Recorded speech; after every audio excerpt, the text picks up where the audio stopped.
අන්තිමටම කතා කරේ DFD ගැන data flow diagrams ගැන.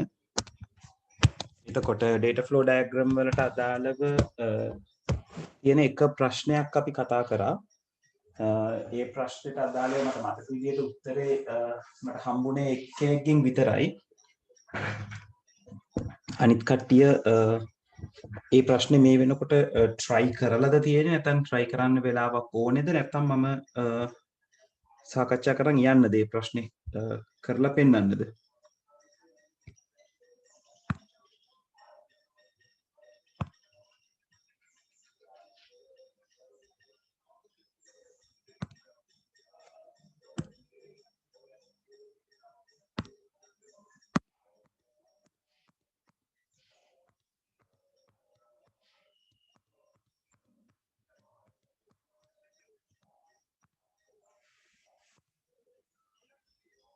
හරි ළමයි මාව ක්ලියර්ලි ඇහෙනව නේද?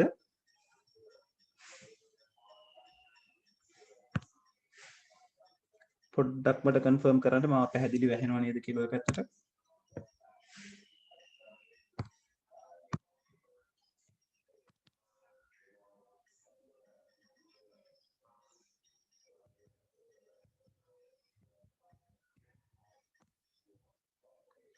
හරි right. 2015 ගාන අපි කතා බහ කරා කියන්නේ මම ඔයගලට කරන්න කියලා දුන්නා සාකච්ඡා කෙරුන්නේ නැහැ. 2015 ගාන මොන වගේද කියලා බලමු. ඒක දැන් ඔයගලට කරලා බලන්න තව අවස්ථාවක් දෙකක් අවශ්‍යද ළමයි? කොහොමද මට පොඩ්ඩක් කමියුනිකේට් කරන්න ඒක? නැත්තම් මං කරලා ඉවර කරන්නද? කරලා ඉවර ගන්න කියන්නේ මම මේක සාකච්ඡා කරන්න දිනුවොත් 2016 ගාන කට්ටියත් එක්ක try කරන්න පුළුවන්.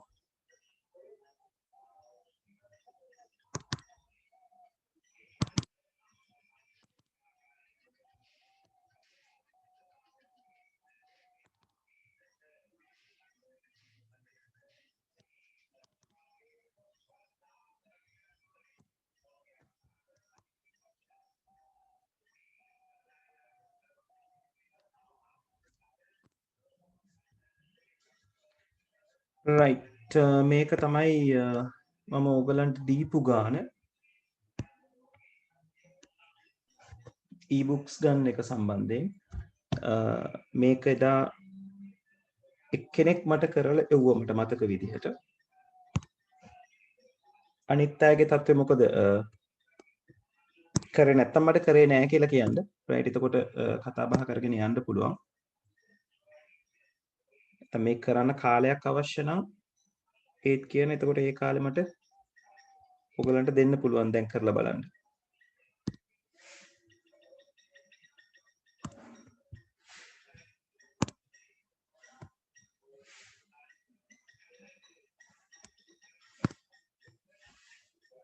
තමයි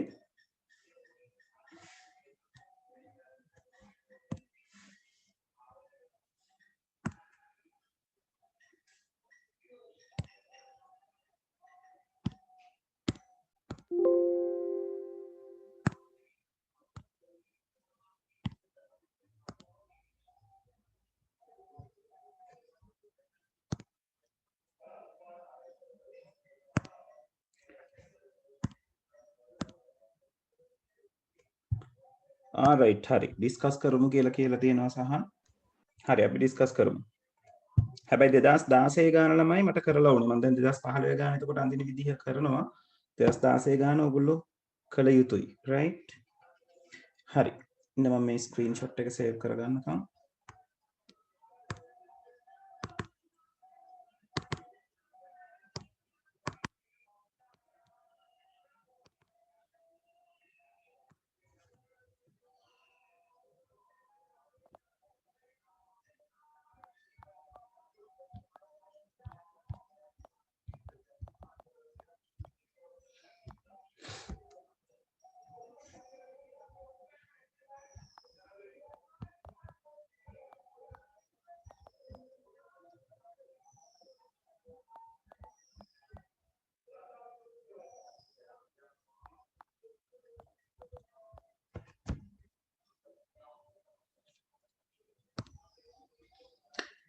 හරි.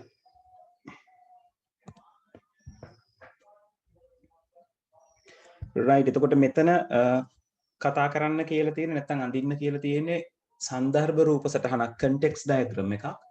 right context diagram එක අඳිනකොට මම ඔයගලන්ට කිව්වා system එක මැද කොටුවකින් අපි connect කරගන්න ඕනේ. ඊට පස්සේ system එකට පිටතින් සම්බන්ධ වෙන පුද්ගලයන් සහ ආයතන මම කිව්වා බාහිර භූතාර්ථ කියලා අපි සලකනවා external entities කියලා. ඒව oval shape එකකින් එන්න ඕනේ. ඒ වගේම තමයි ඒ oval shape එකේ ඉඳලා දත්ත ගැලීම පද්ධතිය දෙසට ගැලීම සහ පද්ධතියෙන් ඉවතට ගැලීම කියන එක අපි දත්ත ගැලීමක් යටතේ පෙන්නනවා. ඒ කියන්නේ ඉරකින් පෙන්නනවා. arrow එක ඉර කෙලවරේ කියන්නේ ගලන පැත්තේ කෙලවරේ තියෙන්න ඕනේ. එතකොට ඒ විදිහට තමයි data flow එක අපි පෙන්නන්නේ. ඒ වගේම data flow එක අපි ලියන්නේ ඉර මැද්දේ කියන එක අපි කතා කරා.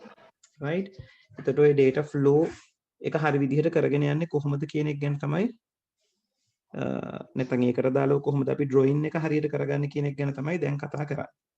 right හරි. තප්පරයක් ඉන්න මම බෝඩ් එක අරගන්නකම්.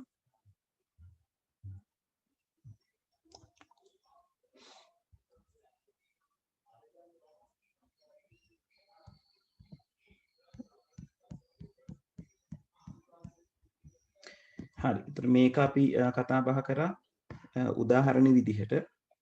දැන් අපි කතා කරන්න යන්නේ 2016 පේපර් එකේ තියෙන question එක. right මම මේ image එක ගන්නම් මෙතනට.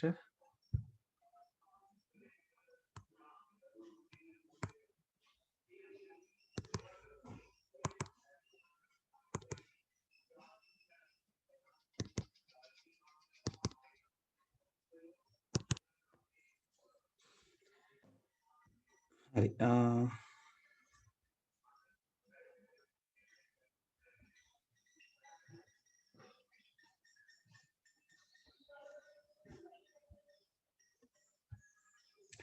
right එතකොට මේක තමයි ඕගලන්ට කතා බහ කරන්න තියෙන ප්‍රශ්නේ. right මේක කියලා තියෙන විදිහට ජාතික මේකේ ප්‍රශ්නේ පටන් ගන්න මෙතනින්. ජාතික තොරතුරු තාක්ෂණ පුස්තකාලය NITL එහි පරිශීලකයන්ට මාර්ගගතව පුස්තකාල තොරතුරු සැකසීමේ පද්ධතිය මගින් විද්‍යුත් පොත් ලබා දෙයි. right එක සාමාන්‍යයෙන් සිද්ධ වෙන ක්‍රියාවලියක් කියලා තියෙන්නේ. ඊට පස්සේ තියෙන ඡේදයෙන් තමයි අපිට ඇත්තටම ඩයග්‍රෑම් එකට අවශ්‍ය දේවල් ටික හොයාගන්න තියෙන්නේ. right ඊට පස්සේ මේක කියලා තියෙනවා LIPS කියලා කියන්නේ මේ තොරතුරු පද්ධතියේ නම. මෙතනින් අපි තොරතුරු පද්ධතියේ නම ට්‍රැක් කරගන්න ඕනේ. එතකොට මේ මම රතු පාටින් අන්ඩර්ලයින් කරන්නේ තොරතුරු පද්ධතියේ නම LIPS. ඒතර ඕක තමයි මෙතන ස්ක්වයර් එක ඇතුලේ අපිට දකින්න හම්බෙන්නේ LIPS. right ඕක තමයි පද්ධතිය. එතකොට ඒ කියලා තියෙනවා LIPS සමාජිකයෙකු වීමට පුද්ගලයෙකු අයදුම් පතක් NITL වෙත ඉදිරිපත් කළ යුතු වේ. NITL කියන්නේ මොකද්ද? ජාතික තොරතුරු තාක්ෂණ පුස්තකාලය. එතකොට මේ LIPS කියලා කියන්නේ මාර්ගගත පද්ධතියක්.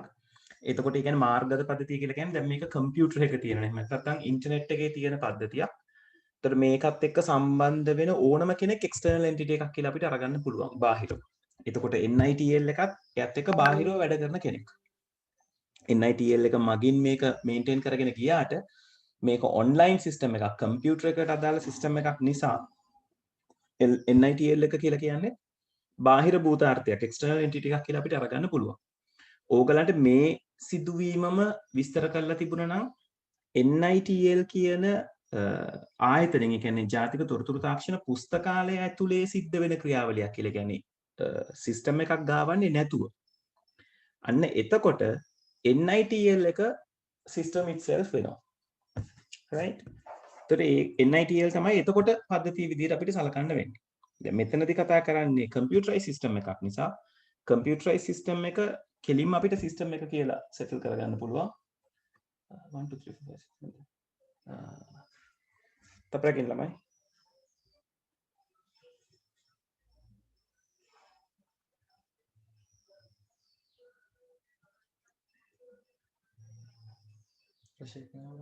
ඔව් අහන්න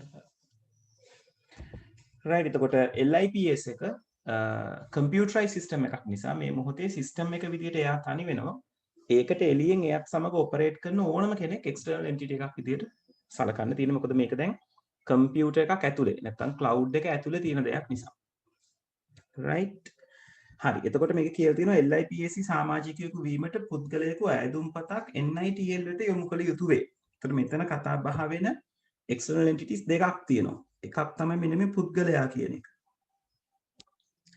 ඊළඟට අයදුම්පත කියන එක. රයිට් මම ඒක වෙන පාටක් පාවිච්චි කරන්නම් පුද්ගලයා කියලා කියන්නේ external entity එකක්. එයා අයදුම්පතක් ඉදිරිපත් කරනවා NITL කියන එකට. ඒතකොට ඒක තව external entity එකක්.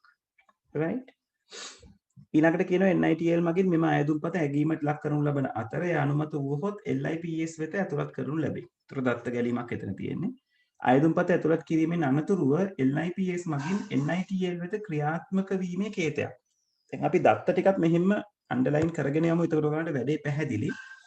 මම මුලින් ඉඳලා ආයෙ අරගන්නම් LIPS හි සමාජිකයෙකු වීමට පුද්ගලයෙකු අයදුම්පතක් මෙන්න මෙයා දත්තයක් එහෙට මෙහෙට වෙන NITL වෙත ඉදිරිපත් කළ යුතු වේ. NITL මගින් මෙම අයදුම්පත ඇගීමට ලක් කරනු ලබන අතර අනුමත වුවහොත් LIPS වෙත ඇතුළත් කරනු ලැබේ. දැන් මෙන්න මේ අනුමත වුවහොත් කියන එක මේ අයදුම්පත ලබා දුන්නයින් පස්සේ අනුමත වෙච්ච අයදුම්පත් විතරයි මේ LIPS කියන සිස්ටම් එකට හම්බෙන්නේ.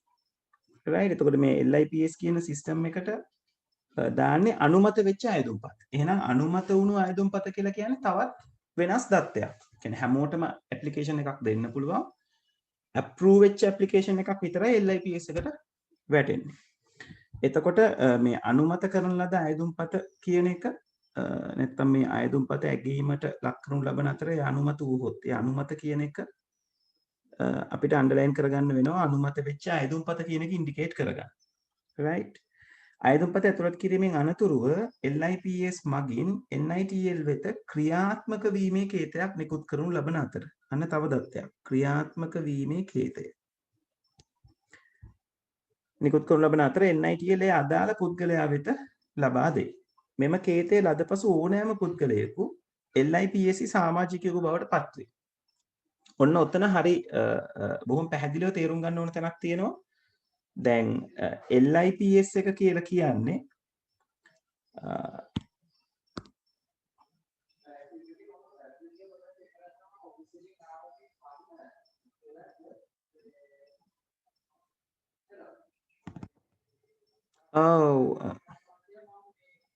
yes sorry මගෙන් දෙන්නෙක් ප්‍රශ්න දෙකක් අහලා තියෙනවා.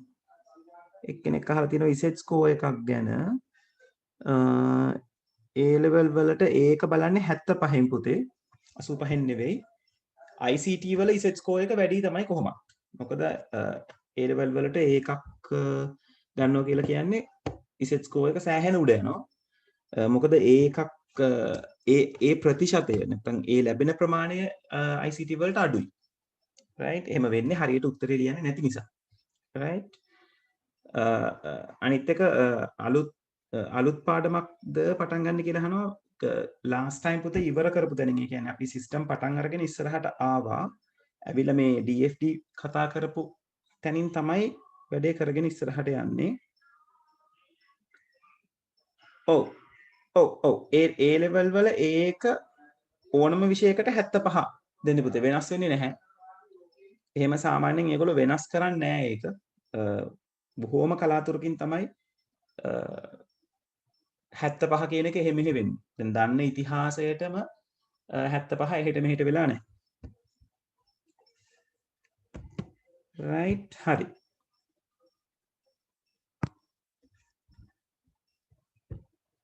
හරි අපි එතකොට මෙතන කතා කරගෙන යමු.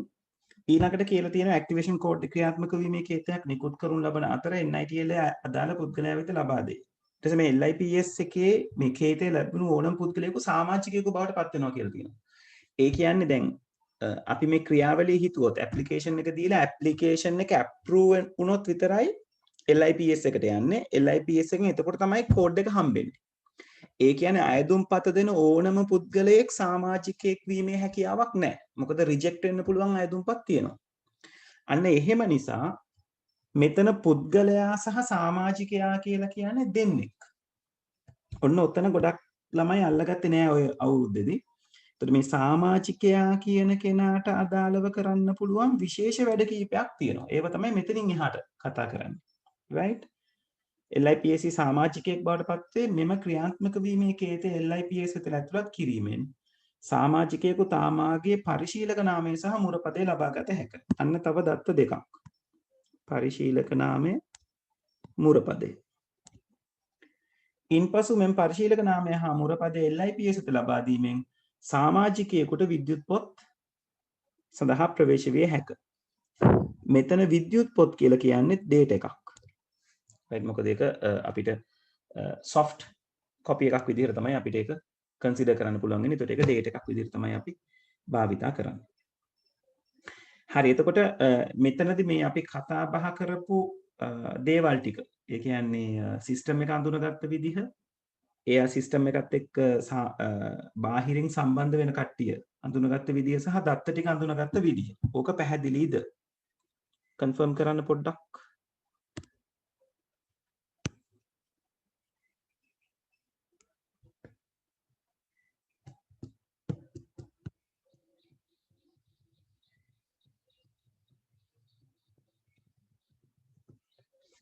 right අනිත් අය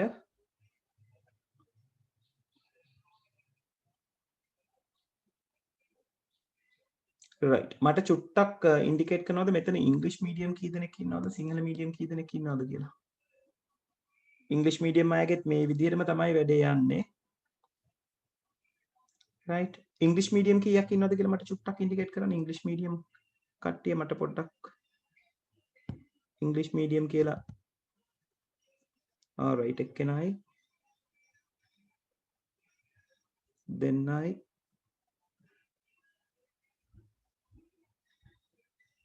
තුන් දෙනයි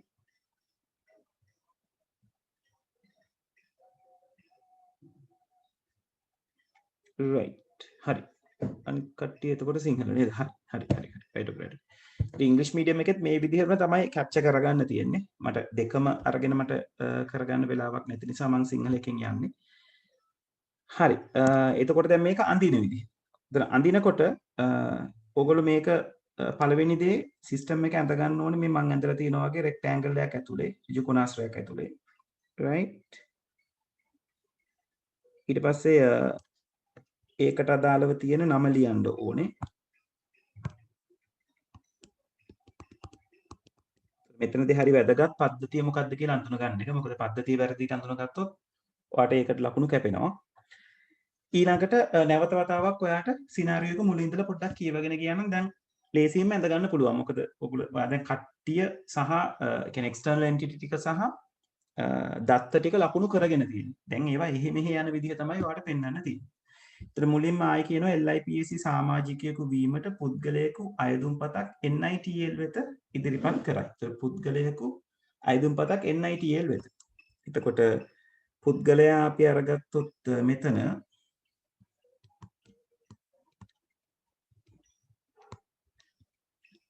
නිතර මේක ඒක වචන වෙන්න ඕනේ. ඉංග්‍රීසියෙන් නම් person කියලා අපි ලියන්නේ. ඉංග්‍රීසි සිංහල දෙකම ලියන්න එපා. මම මේක ලියන්නේ මෙතන මීඩියම් දෙකේම ඉන්න කට්ටිය ඉන්න නිසා right ඊළඟට කියලා තියෙනවා අයදුම්පත NITL වලට දෙන්න ඕන කියලා. ඒ කියන්නේ LIPS වලට අයදුම්පත මුලින්ම එන්නේ නැහැ. මුලින්ම අයදුම්පත එන්නේ NITL එක ගාවට. එහෙනම් ඔයාගේ flow එකේ තියෙන්න ඕනේ අයදුම්පත නැත්නම් application form.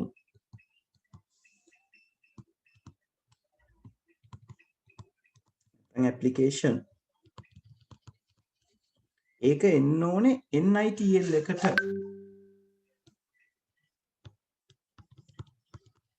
ඒ ආයතනෙට එන්න.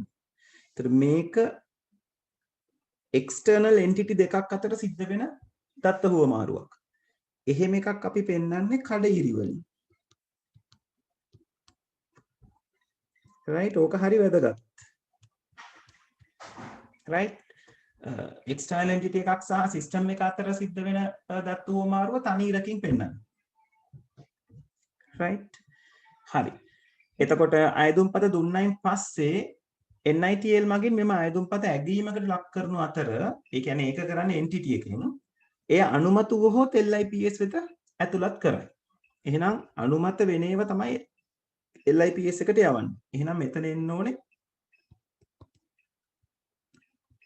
අනුමත අයදුම්පත approved application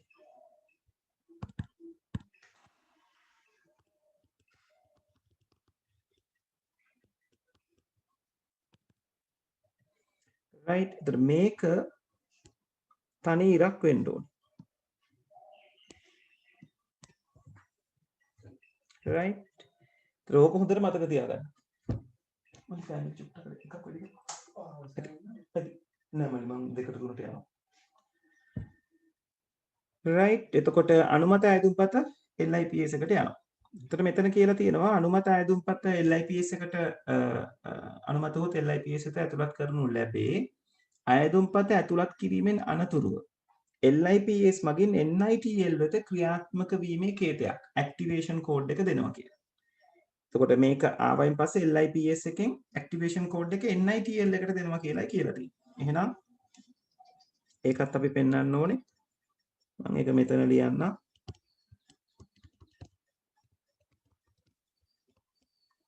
activation code සිංහලයි ලියන්න ඕනේ සිංහලෙන් ලියනවා නම් ඔයා ක්‍රියාත්මක වීමේ කේතය right එතකොට මේකත් සිස්ටම් එකෙන් NITL එකට දෙන දෙයක් හරි right පොඩ්ඩක් මට කන්ෆර්ම් කරන්න මේ වෙනකන් කරපු දේවල් ටික ඕකේද කියලා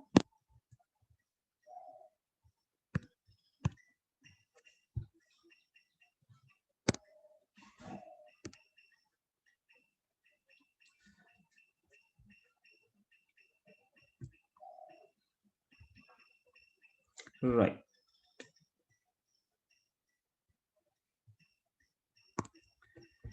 හරි ඊළඟට NITL එකට ක්‍රියාත්මක වීමේ කේතය ලබා දුන්නයින් පස්සේ NITL එක ඊළඟට ඒක පුද්ගලයාට ලබා දෙනවා. පුද්ගලයාට ක්‍රියාත්මක වීමේ කේතය ළඟට ආවම තමයි එයා සමාජිකයෙක් වෙන්නේ. right මෙතන කියලා තියෙන නිකුත් කරනු ලබන අතර NITL අදාළ පුද්ගලයා වෙත ලබා දෙයි. එහෙනම් මේ ඇක්ටිවේෂන් කෝඩ් කියන එක මේ අදාළ පුද්ගලයාට ෆ්ලෝ වෙන්නත් ඕනේ. right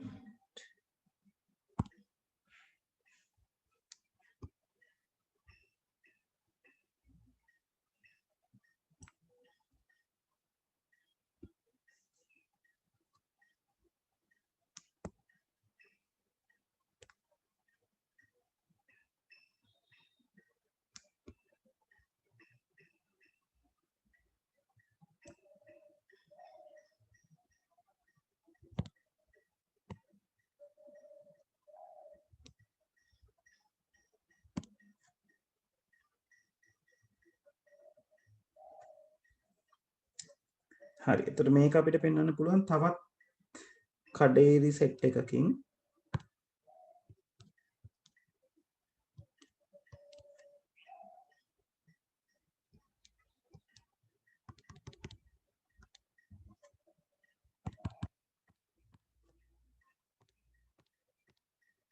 ඔය විදිහට ගැලෙන්න ඕනේ. කඩේරි පාවිච්චි කරන්නේ entity එකකින් entity එකට යන නිසා.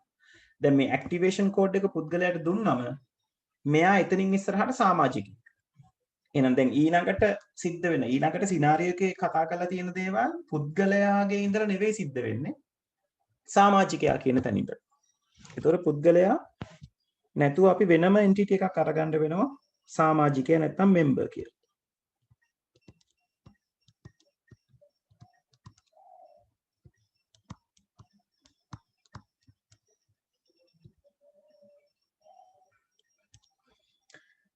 right එතකොට මෙයා කරන්නේ මේ ඇක්ටිවේෂන් කෝඩ් එක LIPS එකට දීමෙන් එයාගේ යූසර්නේම් පාස්වර්ඩ් අරගන්න පුළුවන් කියලා තමයි කියලා තියෙන්නේ සිනාරියෝ එකනේ සිද්ධිය කියලා තියෙන්නේ මෙම ක්‍රියාත්මක වීමේ මෙම කේතය ලදපසු ඕනෑම පුද්ගලයෙක් LIPS සමාජිකයෙකු බවට පත්වේ මෙම ක්‍රියාත්මක වීමේ කේතය LIPS වෙත ඇතුළත් කිරීමෙන් සමාජිකයෙකුට තමාගේ පරිශීලක නාමය සහ මුරපදේ ලබාගත හැක.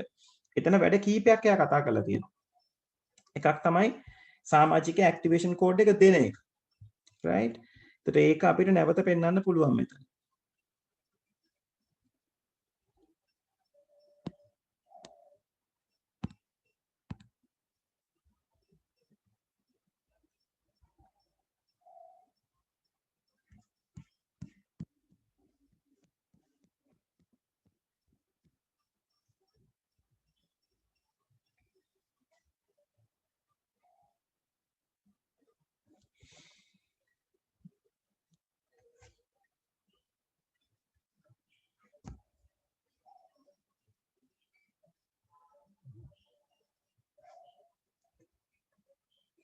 right.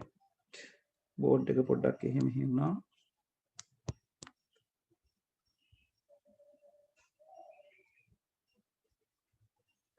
right දැන් මේ ඇක්ටිවේෂන් කෝඩ් එක සමාජිකයා දෙනවා සිස්ටම් එකට. එතකොට ඒක අපි තනීරකින් පෙන්වන්න ඕනේ. ඒ දුන්නයින් පස්සේ මෙයාට දෙනවා කියලා තියෙනවා යූසර් නේම් සහ පාස්වර්ඩ් එක. ඔයාට අවශ්‍ය නම් මේ දෙකම එකක අඳින්න පුළුවන්. එහෙම නැත්නම් වෙන වෙනම ඇඳලා පෙන්වන්නත් පුළුවන්. යූසර් නේම් එක වෙනම හම්බ වෙනවා පාස්වර්ඩ් එක වෙනම හම්බ වෙනවා කියලා. නැත්නම් යූසර් නේම් and password කියන දෙකම ඇඳලා පෙන්වන්න පුළුවන්. right? මම ඒක මෙතනින් අඳිනවා.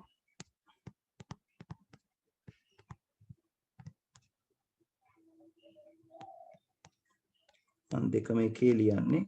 අවශ්‍ය නම් ඒක දෙකක් විදියට පෙන්වන්න පුළුවන්. මුලින්ම සිද්ධ වෙන්නේ යූසර් නේම් and password සමාජිකයට ලබා දීම. එතකොට මේ තමයි very first time user name and password අරගන්න එක. ඊට පස්සේ මේ දීපු යූසර් නේම් and password පාවිච්චි කරලා කියන්නේ හරියට අපිට මේල් එකක් එනවා වගේ වැඩක් මෙතනදි වෙන්නේ. ඒ යූසර් නේම් and password අපිට SMS එකකින් හරි මේල් එකකින් හරි අපිට දැනුවත් කරනවා LIPS එක. ඊට පස්සේ මේ කියන යූසර් නේම් password නැවත LIPS එකට දීලා e-books බැලීමේ හැකියාව තියෙනවා සමාජිකයට. ඒ කියන්නේ මේ යූසර් නේම් and password කියන එක ඔයාලට නැවත පාවිච්චි කරන්න වෙනවා. දැන් flow chart වල sorry DFD වල method එකක් තියෙනවා මේ ඊතලේ දෙපැත්තටම දාන්න පුළුවන්. හැබැයි ඒක මාකින් ස්කීම් එකේ එච්චරම encourage කරන විදිහක් නෙවෙයි. කියන්නේ කරන්න කියලා recommend කරන දෙයක් නෙවෙයි. right? ඒක නිසා එකම data එක දෙපැත්තට යනවා නම් ඒක ගැලීම් දෙකක් විදිහට සලකන්න. right?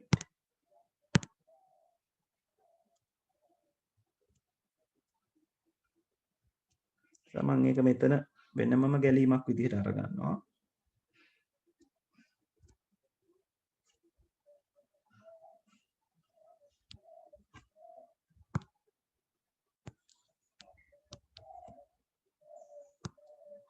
මේ තියෙන්නේ සමාජිකයා යූසර් නේම් and password ලබා තියෙන. right? ඊළඟට පුළුවන් එයාට e-book refer කරන්න. මම මෙතන ඉඩක් පොඩ්ඩක් හදා ගන්නවා. මට මෙතනින් e-books දාන්න පුළුවන් ලේසියෙන්ම.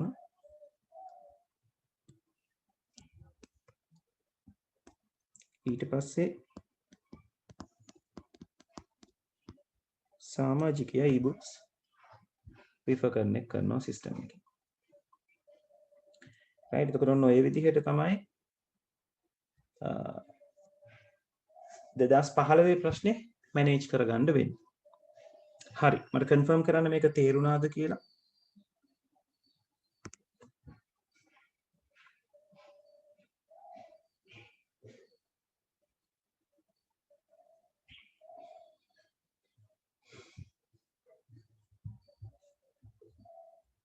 right. හරි. අනිත් අය හරි. ඒතර මේක ඇඳගත්තේ නැති අය ඇඳගන්න මම ඒකට විනාඩි 5ක් විතර දෙන්නම්. ඊළඟට ඒ අතරතුරේ ඇඳලා ඉවරයි 2016 ප්‍රශ්නේ try කරන්න. මම හිතනවා පාස් පේපර් පොත් ඇති කියලා හැමෝම ගාවම. මම මේක විනාඩි 5කට පස්සේ මම දාන්නම් ප්‍රශ්න දෙකක්. 2016 තපරකින මම කීවෙනි ප්‍රශ්නද කියලා බලලා කියන්න.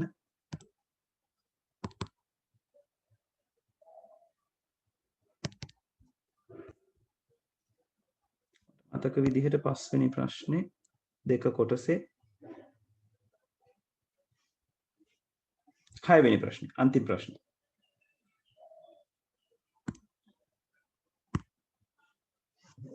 මේක ඉවර කරගත්තේ නැති අය ඇඳලා ඉවර කරගන්න.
ප්‍රශ්න තියෙනවා නම් අහන්න ළමයි.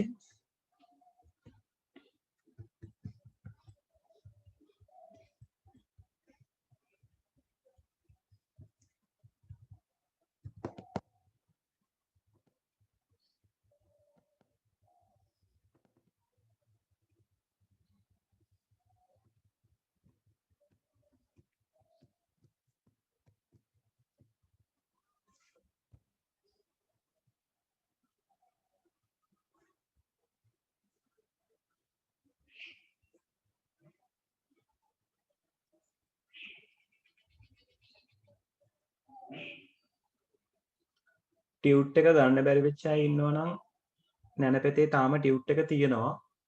එතනින් අරගන්න. ෆී එක ගෙවන එක ප්‍රශ්නයක් කරගන්න එපා. මම කියලා තියෙන්නේ ෆී එක ගෙවුවත් නැතත් ටියුට් එක දෙන්න කියලා. රයිට්. ඔයාලට ෆී එක ගෙවන්න පුළුවන් කමක් තියෙනවා නම් ගෙවන්න. ඒක මට සහනයක්. නමුත් ෆී එක ගෙවන්න බෑ කියලා ටියුට් එක නොගෙන ඉන්න එපා.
රයිට් තාමත් අඳින අය ඉන්නවද? මට නැත්තම් 2016 ප්‍රශ්නේ කට් කරලා අරගෙන දාන්න පුළුවන්. අඳින කවුරු හරි ඉන්නවනම් පොඩ්ඩක් ඉන්ඩිකේට් කරන්න.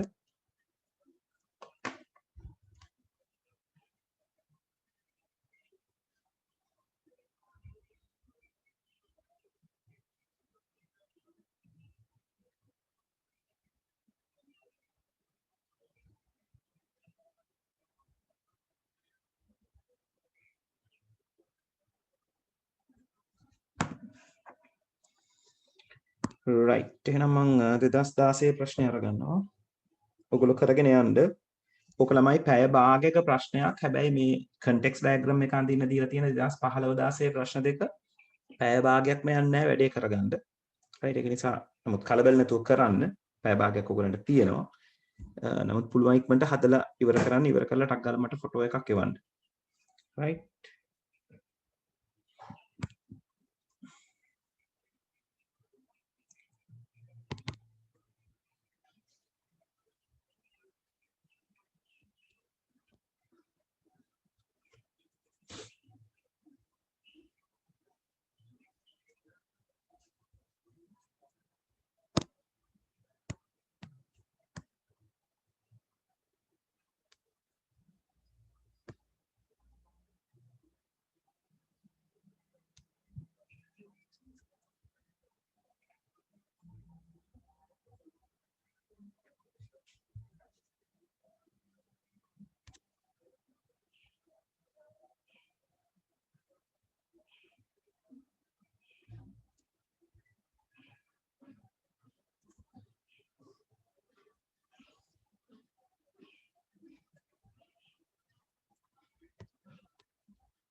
ඔයගලන්ට අදිද්දි ප්‍රශ්න එනවා නම් ඒක අහන්න right එතකොට මට පුළුවන් එතන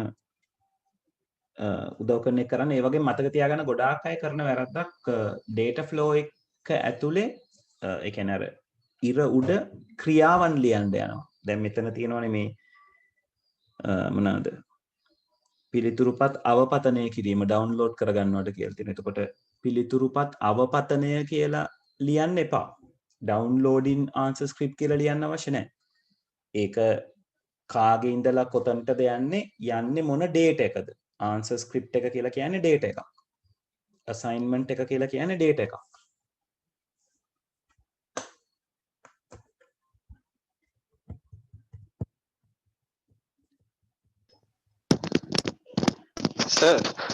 ඔබතේ සර් මේ ප්‍රශ්නේ දැන් අර මේවා දෙකක් තියෙනවනේ යුනිවර්සිටි එකයි ඒගොල්ලන්ගේ අර සිස්ටම් එක වෙන නමකින් තියෙන්නේ. ඔව් එතකොට ප්‍රශ්නේ අන්තිමට තියෙනවා අර යූසර් ඩීටේල්ස් දෙන්නේ මේ යුනිවර්සිටි එකෙන් කියලා. එතකොට අපි ඒක වෙනම මේ අර යූසර් කෙනෙක් වගේ ඇඳලා ඒකෙන් ඩීටේල්ස් ටික මේ ස්ටුඩන්ට්යි එක්සැමිනේටර්යි යවලා ඒක හරහාද මේ සිස්ටම් එකට එන්නේ? එතන කොහොමද දන්නේ සර්? මෙතන කියලා තියෙන්නේ NUICT එකෙන්නේ ඩීටේල්ස් දෙනවා කියලා තියෙන්නේ කාටද එක්සැමිනේටර්යි ස්ටුඩන්ට්යි ඔව් සර්. නේද? එතකොට ඒ කියන්නේ NUICT එක කියලා කියන්නේ එක්ස්ටර්නල් එන්ටිටි එකක්. මේක පැහැදිලිවම කියලා තියෙනවානේ මේගොල්ලන්ගේ වෙනම මේ මොනවාද net assign කියලා තමයි සිස්ටම් එක තියෙන්නේ කියලා. ඒතකොට සිස්ටම් එකේ නම net assign. net assign වලට එළියෙන් ඉන්නවා පරීක්ෂකවරයා ඉන්නවා එක්සැමිනර්, ශිෂ්‍යයා ඉන්නවා ස්ටුඩන්ට්, අනිත් එක්කෙනා net assign. right ඒතකොට net assign නෙවෙයි අනිත් එක්කෙනා NUICT යුනිවර්සිටි එක. එතකොට යුනිවර්සිටි එතකොට සර් දැන් අපි ස්ටුඩන්ට් කියලා අර මේ එකක් දැම්මොත් එහෙම ඒක එක තැනකින්ද ඔක්කොටම සෙට් වෙන්න ඕන නැත්නම් අපිට ඒක දැන් දෙකකින් ඉන්න පුළුවන්ද? පුළුවන් ඩුප්ලිකේට් කරන්න පුළුවන්. ඩුප්ලිකේට් කරනකොට කොහොමද ඩුප්ලිකේට් කරන්නේ? මෙහෙම රවුමක් ඇඳලා ඉරක් ගහන්න ඕන. එතකොට ඔයාලට මෙතන ස්ටුඩන්ට් කියලා දාන්න පුළුවන්. එතකොට ස්ටුඩන්ට් තියෙන හැම තැනම ඒ විදිහේ තියෙන්න ඕනේ ස්ටුඩන්ට්. ඔය විදිහට ඕන තරම් ඩුප්ලිකේට් කරන්න පුළුවන් මේ එක්ස්ටර්නල් එන්ටිටි එක. හරි සර්. right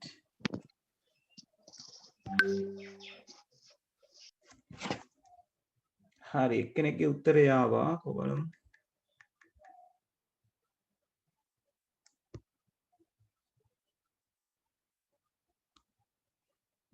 නෑ කීප දෙනෙක් මේවල තියෙනවා කොහොමද? KL කියන්නේ කවුද? මට ඉනිෂියල්ස් වලින් KL කියලා තියෙන KL ගේ උත්තරේ එක බලන්න. හරි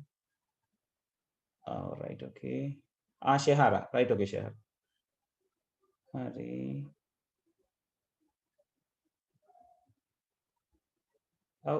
හොඳයි assignment එක දෙනවා assignment එක ගන්නවා answer script එක දෙනවා answer script එක ගන්නවා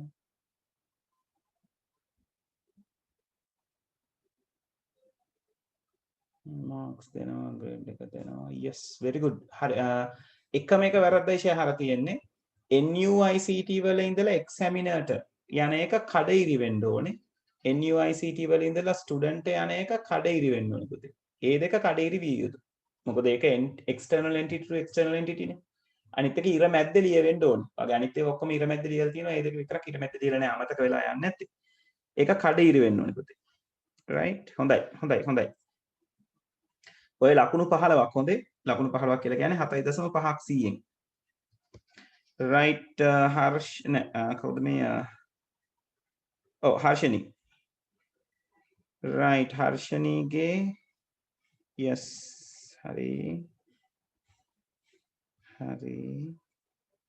right okay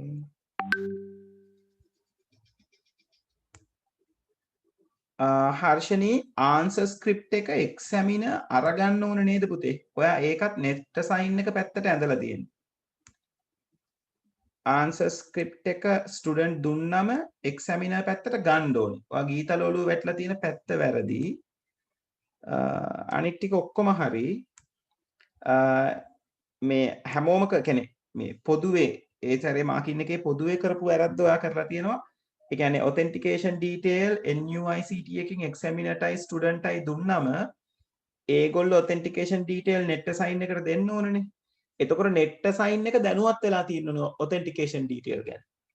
ඒ කියන්නේ අපිට Nokia කියනවා NUICT වල ඉඳලා authentication detail net sign එකටත් දෙන්න කියලා. මොකද නැත්තම් net sign එක දැනුවත් නැහැ authentication detail කියන්නේ මොනවාද කියන එක. ඒ ලකුණ දුවට අඩු වෙනවා. right එතන වැරද්ද හදාගන්න.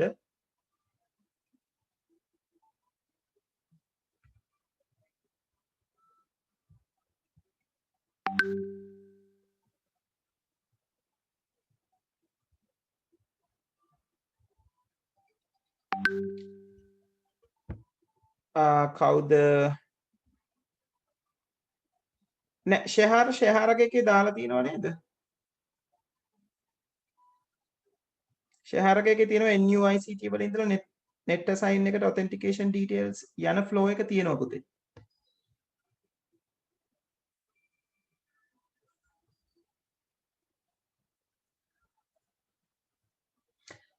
ඔව් ෂෙහාර download upload ඒවා දාන්න එපා. ඒවා ක්‍රියාකාරකම්නේ. අපි දත්තවල ලියන්නේ අයදුම්පත දෙනවා assignment එක බාගත කරනවා එහෙම ලියන්නේ නැහැ. ෂෙහාර examiner ගේද yes ෂෙහාරගේ ඒක මිසින් yes හරි ෂෙහාර මට ඒක ඔව් examiner ගේ ඉඳන් net sign එකට යන්න ඕනේ student ගේ ඉඳලත් net sign එකට යන්න ඕනේ. ඒ line දෙක මිසින් ෂෙහාරගේ. ඔව් සහන් කොබලමු.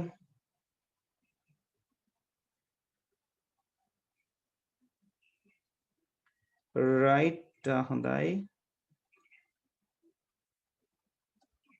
හරි.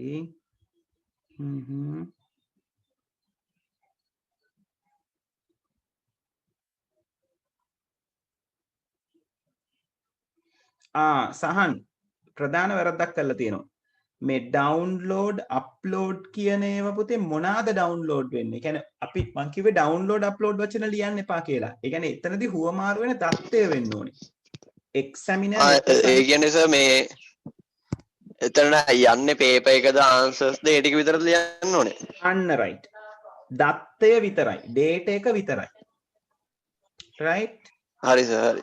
තේරෙනවද? විතර download upload කතා ලියන්න යන්න එපා. ඒක කොහොමදවත් එපා. ඒවා ක්‍රියාකාරකම්. ලියන්න ඕනේ මොකක්ද යන data එක. paper එකක්ද, assignment එකද, authentication code එකද, ඔය කියන දේවල් ටික. හරි සර් අනිත් ටික හරිය නේද එතකොට? අනිත් ටික හරි.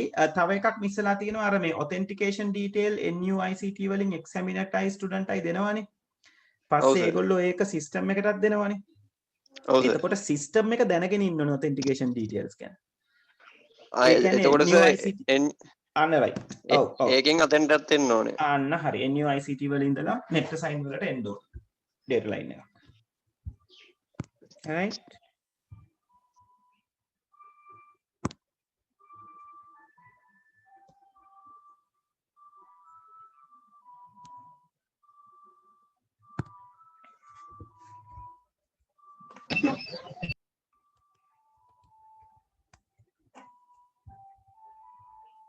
මම 2016 ප්‍රශ්නේ පේන්න තියෙනවා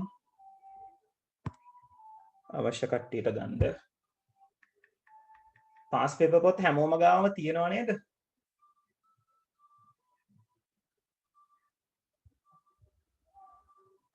දැන් අනිත් අයත් මට උත්තර නොයපු අයත් කියන්නේ ඕගලන්ට පුළුවන් තැනට වෙනකන් ඇඳලා එවන්න. එතකොට තමයි ඕගොල්ලෝ බැරි තැන අඳුනගන්නේ.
දැන් 2017 ප්‍රශ්නේ මට ඔයගලන්ට කරන්න කියන්න අමාරුයි. 2017 ප්‍රශ්නේ මෙහෙම කරලා දැන් 2017 ප්‍රශ්නේ තියෙන්නේ level 1 diagram එකක් ඇඳලා දැන් 2016 ඉවර අය 2017 ප්‍රශ්නේ කියවලා ඒකේ context diagram එක level 1 එක කියලා කියන්නේ context එක විසුරුවම ඒ කියන්නේ context එක තවදුරටත් විහිදලා ඇඳලා තියෙන එකනේ 2017 ප්‍රශ්නේ තියෙන්නේ structured paper එකේ එතකොට structured paper එකේ පළවෙනි ප්‍රශ්නේ කියවලා ඒකට context diagram එකක් අඳින්න බලන්න context diagram එකක් නැහැ මේ සන්දර්භ රූප සටහන නැහැ ඒකේ ඒක කෙලිම level 1 එක දීලා ඔයගලන්ට හිස්ටම් පුරවන්න දීලා තියෙන්නේ එතකොට ඒක ගැන අපි කතා කරමු. ඒ ගැන ඉස්සරහටද කතා කරන්න ඕනේ. ඒ දැනට මේ ප්‍රශ්න කියවලා 2016 ඉවර අය දැනට මේ ප්‍රශ්න කියවලා ඒකට context diagram එකක් අඳින්න බලන්න. try එකක් දෙන්න. හරි බලමු සහන් කොහොමද කියලා. සහන්ගේ උත්තරය ආව දැන් ආයෙත්.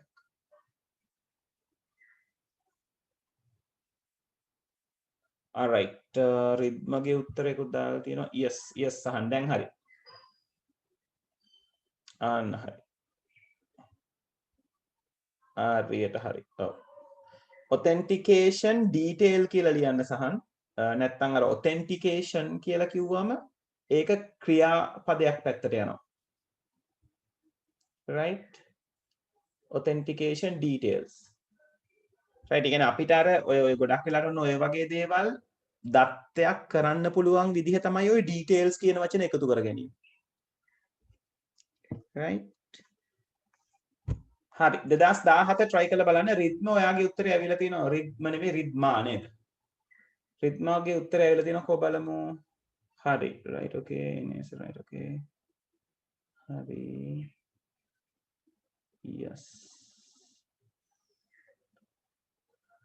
right හොඳයි රිද්මා එකම එක වැරද්දයි තියෙන්නේ අර හැමෝටම කියපු වැරද්ද ඒ කියන්නේ authentication detail examiner-ටයි student-ටයි දෙනකොට ඒක net assign එකට දෙන්නත් ඕනේ. මොකද නැත්තම් student to examiner නැවත net assign එකට details දෙනකොට ඒක net assign එකෙන් අඳුන ගන්න විදිහක් වෙන්නේ නැහැ. එයා දන්නේ නැහැ. එයාව දැනුවත් කරලා නැත්තම්. ඒක නිසා NUICT වල ඉඳලා net assign වලටත් data line එකක් යන්න ඕනේ. data flow එකක් යන්න ඕනේ authentication details කියලා. ඕක විභාගෙදි ගොඩක් ළමයි අමතක කරගත්තා. ඒ ලකුණ කැපුණා. අනිත් එක දැන් මේ මම මාකින් ස්කීම් එක තව ටිකකින් පෙන්නන්නම්. දැන් මේ જાති එකක් එනවා කියලා කියන්නේ ඕගොල්ලෝ හරිම ලකී. දැන් මේ જાති එකක් ඕගලන්ට එන්න තියෙන හැකියාව ටිකක් අඩුයි. ඕගලන්ට එන්නේ level 1 එකට අදාළව එකක්. මේක දීපු සැරේ කියන්නේ කොටසෙන් කොටස ලකුණු දීලා තිබුණේ. external entities වලට වෙනම ලකුණු. data flow එකට වෙනම ලකුණු. right මේ ලකුණු 15 කියන්නේ බොහොම ලේසි ලකුණු 15ක්. right වැඩේ හරියට දන්නවනම් කොහොමද කරගන්නේ කියලා ලකුණු 15 ලේසියෙන්ම ගන්න පුළුවන් තැනක් ඕක.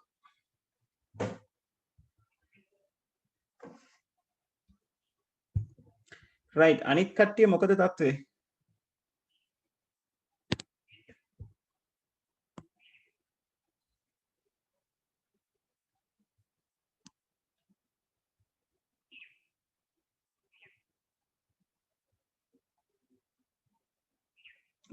ඉන්දුවරි ඉෂාන් ඉසුරු මාහිත්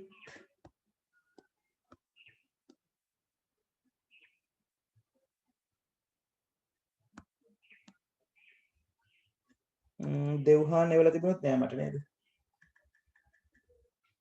ඇඳ ගන්න අමාරු නම් කියන්න මම උදව් කරන්නම් ආයෙසරයක්. 16 ඉවර කට්ටිය 17 පේපර් එක පොඩ්ඩක් බලන්න.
right.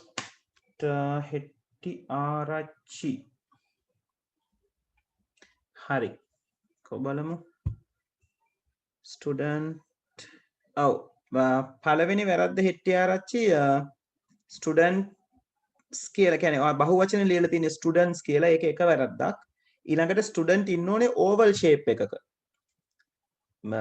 කොටුවක නෙවෙයි රෙක්ටැන්ගල් එකක නෙවෙයි රෙක්ටැන්ගල් එකක ඉන්නේ මේ සිස්ටම් එක විතරයි එතකොට ඒක හදාගන්න ස්ටුඩන්ට් එක්සැමිනේෂන් NUICT ඔය තුනම ඉන්න ඕනේ ඕවල් ෂේප්ස් වල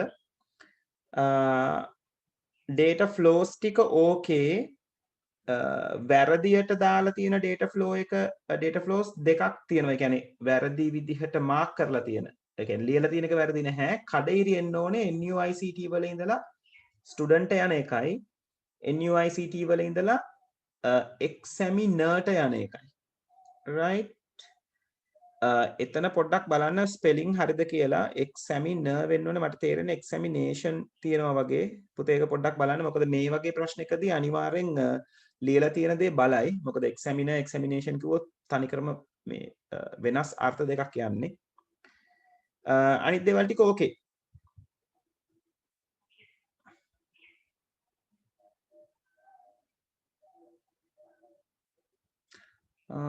තප්පරයක් ඉන්න පොඩි අවුලක් තියෙනවා. ඔව් හෙට්ටි ආරච්චි පොඩ්ඩක් අහගන්න මෙන්න මේ ෆ්ලෝස් ටික ගැන පොඩ්ඩක් බලන්න. ඔයාගේ ඒ කියන්නේ ෆ්ලෝ එකේ දාලා තියෙන පැත්ත වැරදි පුතේ. ඒ කියන්නේ හරි විදිහට ඒක අඳුන ගන්න ඕනේ. උතන වෙන්නේ examiner assignment එක net assign එකට දෙනවා. student assignment එක net assign එකෙන් ගන්නවා. එතකොට ගන්නවා කිව්වම net student ගේ පැත්තට තමයි ඊතල ඔළුව එන්න ඕනේ. ඊට පස්සේ answer script එක student net assign එකට දෙනවා.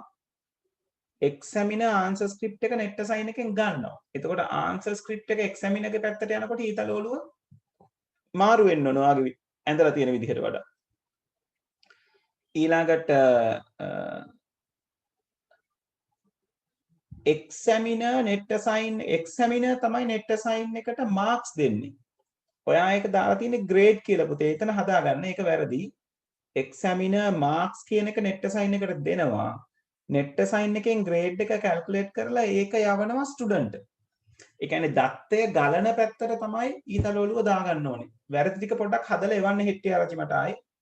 ඒක ටිකක් වැරදි ටිකක් තියෙනවා. ඉෂාන් උත්තරේ හම්බුණා කෝ බලමු. right පරීක්ෂකයා හරි පැවරුම දෙනවා සිසුන්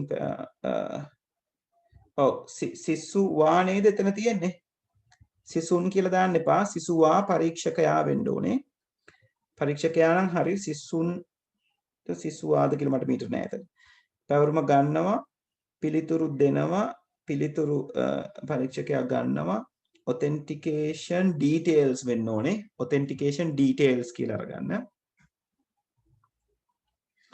right authentication details ඔව් ඔය විදිහට දෙනවා හරි ඒ ටික හරි ලකුණු දුන්නම ශ්‍රේණියක් ගන්නවා ඒ ටිකත් හරි ඔව් අනිත් දේවල් ටික හරි authentication detail කියලා හදාගන්න එච්චරයි වැරද්ද තියෙන්නේ හොඳයි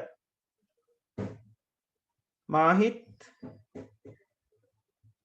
right authentication details දෙනවා හරි student answer script එක දුන්නම examiner answer කරනවා right okay assignment okay ඔව් මාහිත් examiner assignment එක දෙනවා කියන එක ඔයාලට මිස් වෙලා තියෙනවා examiner assignment එක net assign වලට දෙන්න ඕනේ net assign එකෙන් student assignment එක ගන්න ඕනේ ඊට පස්සේ තමයි answer script එක student net assign එකට දීලා examiner answer script එකක් ගන්න ඊට පස්සේ marks දෙනවා net assign එකෙන් grades දෙනවා student authentication detail දෙනවා ඒ දෙක හරි කඩේරි වලින් ඇවිල්ලා තියෙන authentication details ටිකක් හරි එකක් අඩුයි අඩු එක තමයි NUICT කියන එක NUICT වල ඉඳලා net assign වලට authentication details යන්න ඕන මොකද නැත්තම් net assign එක දැනුවත් වෙන්නේ නැහැ මොකද්ද authentication details කියන්නේ කියලා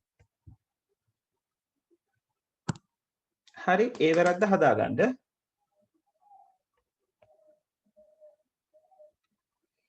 right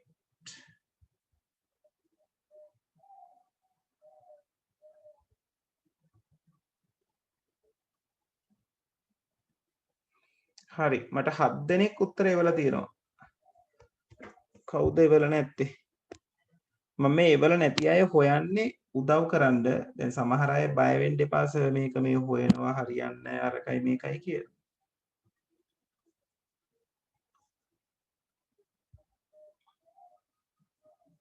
දෙව්හාන් මට උත්තරේ එව්වද පුතේ ඉන්දුවරි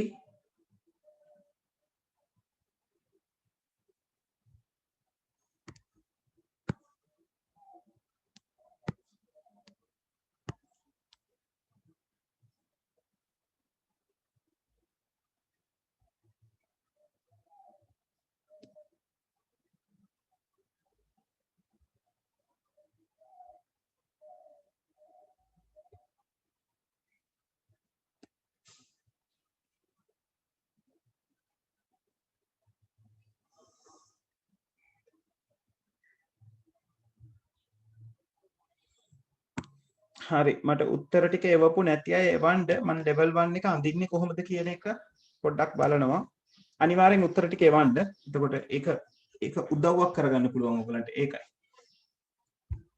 right අපි level 1 එක අඳින එක කතා කරන්න යමු මට පොඩ්ඩක් මේ පැත්තේ message වැටෙනවා internet connection එක unstable කියලා කට්ටියට මාව පැහැදිලිව ඇහෙනවද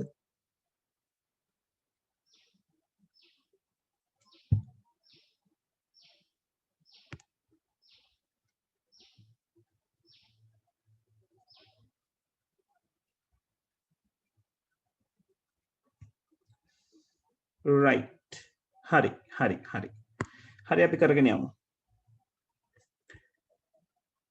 හරි මම දැන් ආයෙත් white board එක ගන්නවා අපි අර tute එකේ කතා කර හිටපු case study එක ඒ කියන්නේ අපි tute එකේ මේ කතා කර හිටපු case study එකනේ අපි මෙතන මෙහිම ඇන්දේ ඔයගොල්ලන්ට මතක ඇති අර බාණ්ඩ ඇනෝම් කරන සිස්ටම් එකක් අපි කතා කරේ පාරිභෝගිකයාට නාමාවලියක් හම්බෙනවා එතකොට නාමාවලිය දිහා බලලා එයා ඇනෝමක් දෙනවා ඇනෝම දුන්නයින් පස්සේ ඒ කම්පැනි එකෙන් එයාට ඉන්වොයිස් එකක් එවනවා ඇනෝම් කරලා තියෙන මෙන්න මේ බාණ්ඩ මෙච්චර මුදලක් යනවා කියන එක ඊට පස්සේ බෙදා හැරීමේ සටහන ඩිලිවරි නෝට් එකක් එක්ක පාරිභෝගිකයාට බාණ්ඩ ටික ලැබෙන්න සලස්වනවා ඊට පස්සේ එතෙන්දී පාරිභෝගිකයා ගෙවීමක් කරනවා ගෙවීමට අදාළව රිසිට් පතක් පාරිභෝගිකයාට ලැබෙනවා රයිට් ඒක තමයි අපේ කේස් ස්ටඩි එකේ අපිට අඳින්න තිබ්බ කන්ටෙක්ස්ට් ඩයග්‍රෑම් එක නැත්නම් අපේ කේස් එක රයිට් දැන් මේ කේස් එකට අදාළව අපිට level 1 එක අඳින්න කිව්වොත් right ඒ කියන්නේ level 1 එක කියලා කියන්නේ context diagram එකෙන් context diagram එකේ ඊළඟ level එක කියන්නේ ඊළඟ දිග හැරීම. right?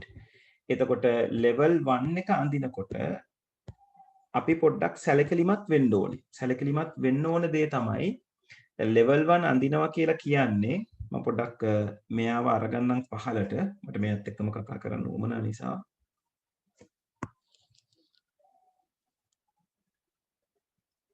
දැන් ඔය මම කතා කරන case study එක tut එකේ තියෙනවා. අන්තිම පිටුවේ DFD step by step කියලා කොටසක් මම දාලා ඇති.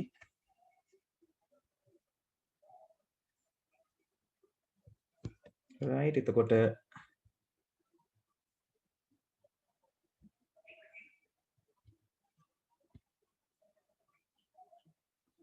හරි එතකොට මේක තමයි context diagram එක. සන්දර්භ රූප සටහන කියලා අපි කියනවා.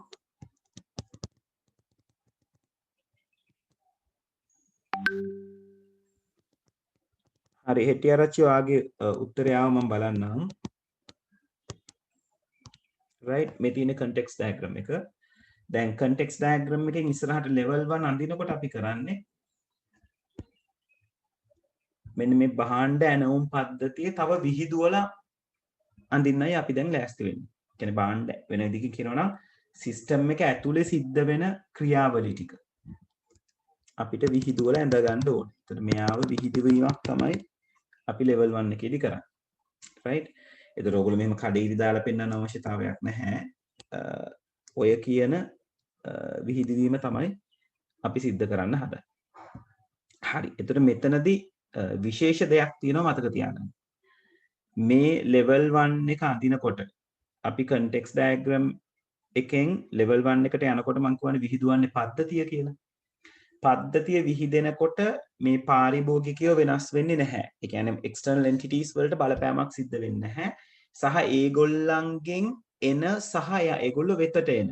ඒගොල්ලන්ගෙන් system එක පැත්තට යන system එකේ ඉඳලා ඒගොල්ලන්ගේ පැත්තට එන data flows වලට කිසිම වෙනසක් සිද්ධ වෙන්නේ නැහැ. right? ඒ කියන්නේ දැන් මේ diagram එක අරගත්තොත් මේකේ data flows 6ක් තියෙනවා. මේ 6 ඒ විදිහටම තියෙනවා level 1 එකේදී අඩු වෙන්නෙත් නැහැ වැඩි වෙන්නෙත් නැහැ. හැබැයි මේ system එක ඇතුලේ ඒ කියන්නේ මේ system එක අපි පහළ අඳිනකොට මෙයාව විහිදලා අඳින්නේ ලොකු කොටුවක් වෙනවා මේ system එක. මේ system එක ඇතුලේ එක එක જાතියේ data flows තියෙන්න පුළුවන්. ඒක කැමැති ප්‍රමාණයක් ඇති වෙන්න පුළුවන්. නමුත් මේ එළියට එන යන දේවල් ටික එළියට කියන අතර මෙයා ඇවිල්ලා මේ ඇතුලේ කෙනෙක් එක්ක දැන් සම්බන්ධ වෙන්නේ. ඒ වගේ මේ එළියත් එක්ක ඉන්ටරැක්ට් වෙන දේවල් කොයිම අවස්ථාවකවත් වෙනස් වෙන්නේ නැහැ. ඒ ටික ඒ තිබ්බ විදිහම තමයි. දැන් මොකක් හෝ හේතුවක් නිසා ඕගොල්ලෝ context එකකින් level 1 එකක් අඳිනකොට ඕගොල්ලන්ට තේරුණොත් එළියට තව line එකක් යන්න ඕනේ කියලා. එහෙනම් වාගේ context diagram එකෙත් ඒ එළියට යන line එක indicate වෙන්න ඕනේ. right? ඒ කියන්නේ context diagram එකක් change කරගන්න ඕනේ කියන එක. හරි.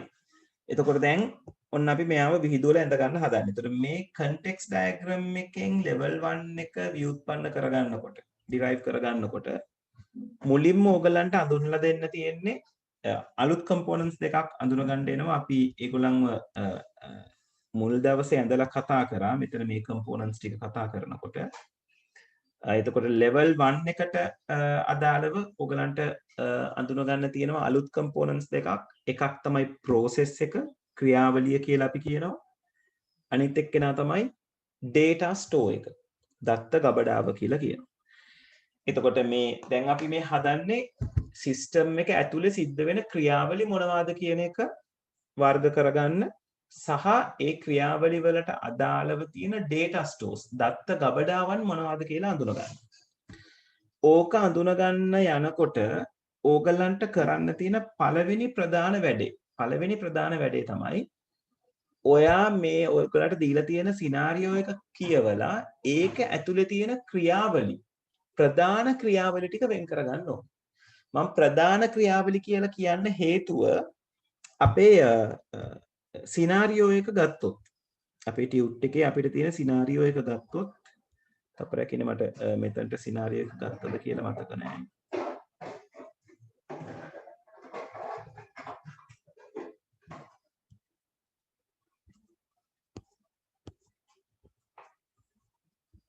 අපි සිනාරියෝ එක මෙතනට කොපි කරගමු. ඒක ලේසි වෙයි.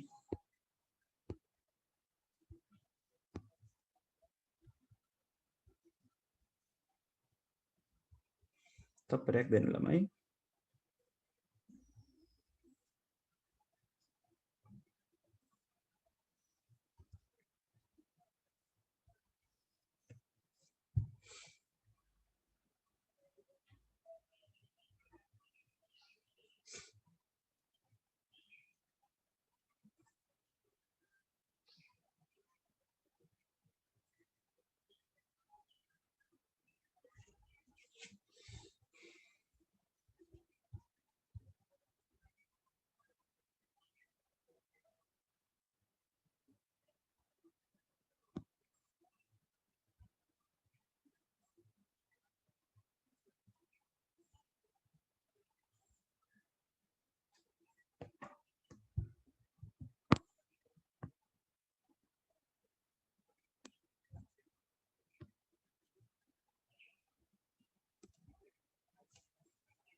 හරි. එතකොට මේකට අදාළව තමයි අපි මේ උඩ context diagram එක ඇන්දේ context එක කතා කරනකොට. දැන් මේකට අදාළවම තමයි අපි level 1 එක අඳින්න හදන්නේ. දැන් මේකේ ක්‍රියාවලි ගැන සැලකුවොත් බලන්නකො මේ සිනාරියෝ එකේ තියෙන ක්‍රියාවලි ටික මිනිසුන්ට නිවසේ සිට සාප්පු යාමට ඉඩ සලසන භාණ්ඩ ඇණවුම් ක්‍රමයක විස්තර ඔබට ලබා දී ඇතැයි සිතමු. ගනුදෙනු කරුවෙකුට නාමාවලිය ලැබී යමක් මිලට ගැනීමට අවශ්‍ය වූ විට එතකොට මෙන්න එක ක්‍රියාවලියක්. ගනුදෙනු කරුවෙකුට නාමාවලියක් ලැබෙන ක්‍රියාවලිය. මේක එක ක්‍රියාවලියක්. අවශ්‍ය වූ විට ඔවුන්ට දුරකථන ඇමතුම් ෆැක්ස් හෝ විද්‍යුත් තැපෑල මගින් ඇනවුම සමාගමට යැවිය හැකිය. එහෙනම් ඇනවුම සමාගමට යැවීම තව ක්‍රියාවලියක්. right? ඊළඟට ඇනවුම සමාගමට ලැබුණු විට පාරිභෝගිකයාට ඇනවුම් විස්තර සහ බෙදා හැරීමේ දිනය සහ වේලාව සහිත ඉන්වොයිසයක් යවනු ලබයි. අනේ එතකොට ඉන්වොයිසයක් යැවීම ඒක තව ක්‍රියාවලියක්. බෙදා හැරීමේ සටහනක් සමග ගනුදෙනුකරුට භාණ්ඩ ලැබුණු විට ඔහු ඇය ගෙවීම සිදු කර ඒ සඳහා රිසිට් පටක් ලබා ගනී. එහෙනම් මෙතන තියෙනවා බෙදා හැරීමේ සටහනක් සමග ගනුදෙනුකරුට භාණ්ඩ ලැබීම එක ක්‍රියාවලියක්. ඊට පස්සේ ගෙවීම් සිදු කිරීම තව ක්‍රියාවලියක්. රිසිට් පතක් ලබා ගැනීම තව ක්‍රියාවලියක්. right? මම මේ ටික පාට දෙකකින් අන්ඩර්ලයින් කරන්න හේතුවක් තියෙනවා. දැන් මේක ඇතුලේ තියෙන ක්‍රියාවලි ටික අපිට මේ විදිහට ෆිගර් අවුට් කරගත්තා. මේ කතා කරන්නේ ක්‍රියාවලි processes. right? නාමාවලිය ලැබෙන ක්‍රියාවලිය, ඇනවුමක් යවන ක්‍රියාවලිය, ඉන්වොයිස් එක හදන ක්‍රියාවලිය, බෙදා හැරීමේ සටහන ගනුදෙනුකරුට භාණ්ඩ සමග ලබා දෙන ක්‍රියාවලිය, ගෙවීම සිදු කරන ක්‍රියාවලිය සහ රිසිට් පතක් ලැබෙන ක්‍රියාවලිය. කියන්නේ මේ සිනාරියෝ එක ඇතුලේ ගන්න පුළුවන් පොඩිම ක්‍රියාවලි ටික තමයි අපි ඔය අරගෙන තියෙන්නේ. එකින් එක. එතකොට මම මේකේ කොළ පාටෙන් අන්ඩර්ලයින් කරලා තියෙන ක්‍රියාවලි දෙක. ඒක ගනුදෙනුකරුවාගේ ඇනවුම් කිරීම සම්බන්ධයෙන් වෙන ක්‍රියාවලි දෙකක්. නාමාවලියක් ලැබෙනවා, ඕඩර් එක දෙනවා. ඊට පස්සේ ඉන්වොයිස් එක හැදීම, භාණ්ඩ ටික යැවීම, ගෙවීම සිදු කිරීම, රිසිට් එකක් ලබා දීම. ඔය කියන සෙට් එකම අපිට කැටගරි කරගන්න පුළුවන් පේමන්ට් එකට අදාළව. මොකද ඉන්වොයිස් එකක් ජෙනරේට් වෙනවා කියලා කියන්නේ ඕඩර් එක කන්ෆර්ම් වෙලා දැන් එයා පේමන්ට්ස් වලට ලෑස්ති විය යුතුයි කියන තැන. එතකොට ඔතන සිද්ධ වෙන ඉන්වොයිස් එක ලැබෙන එක, ඊට පස්සේ ඩෙලිවරි නෝට් එකක් ගෙනත් දෙන එක, ඒක කම්පෙයාර් කරලා භාණ්ඩ ටික බලලා පේමන්ට් එක කරන එක, පේමන්ට් එකට අදාළව රිසිට් එකක් ලැබෙන එක. ඔය කියන හැම දෙයක්ම පේමන්ට් එකක් කිරීම කියන කාර්යයට අදාළව සිද්ධ වෙන, නැත්නම් කියන ලොකු ක්‍රියාවලියට අදාළව සිද්ධ වෙන අනුක්‍රියාවලි ටිකක්. ඔන්න ඔය concept එක තේරුණාද කියලා පොඩ්ඩක් කියන්න. concept එක කියලා කියන්නේ ඔය බෙදා ගන්න විදිහ.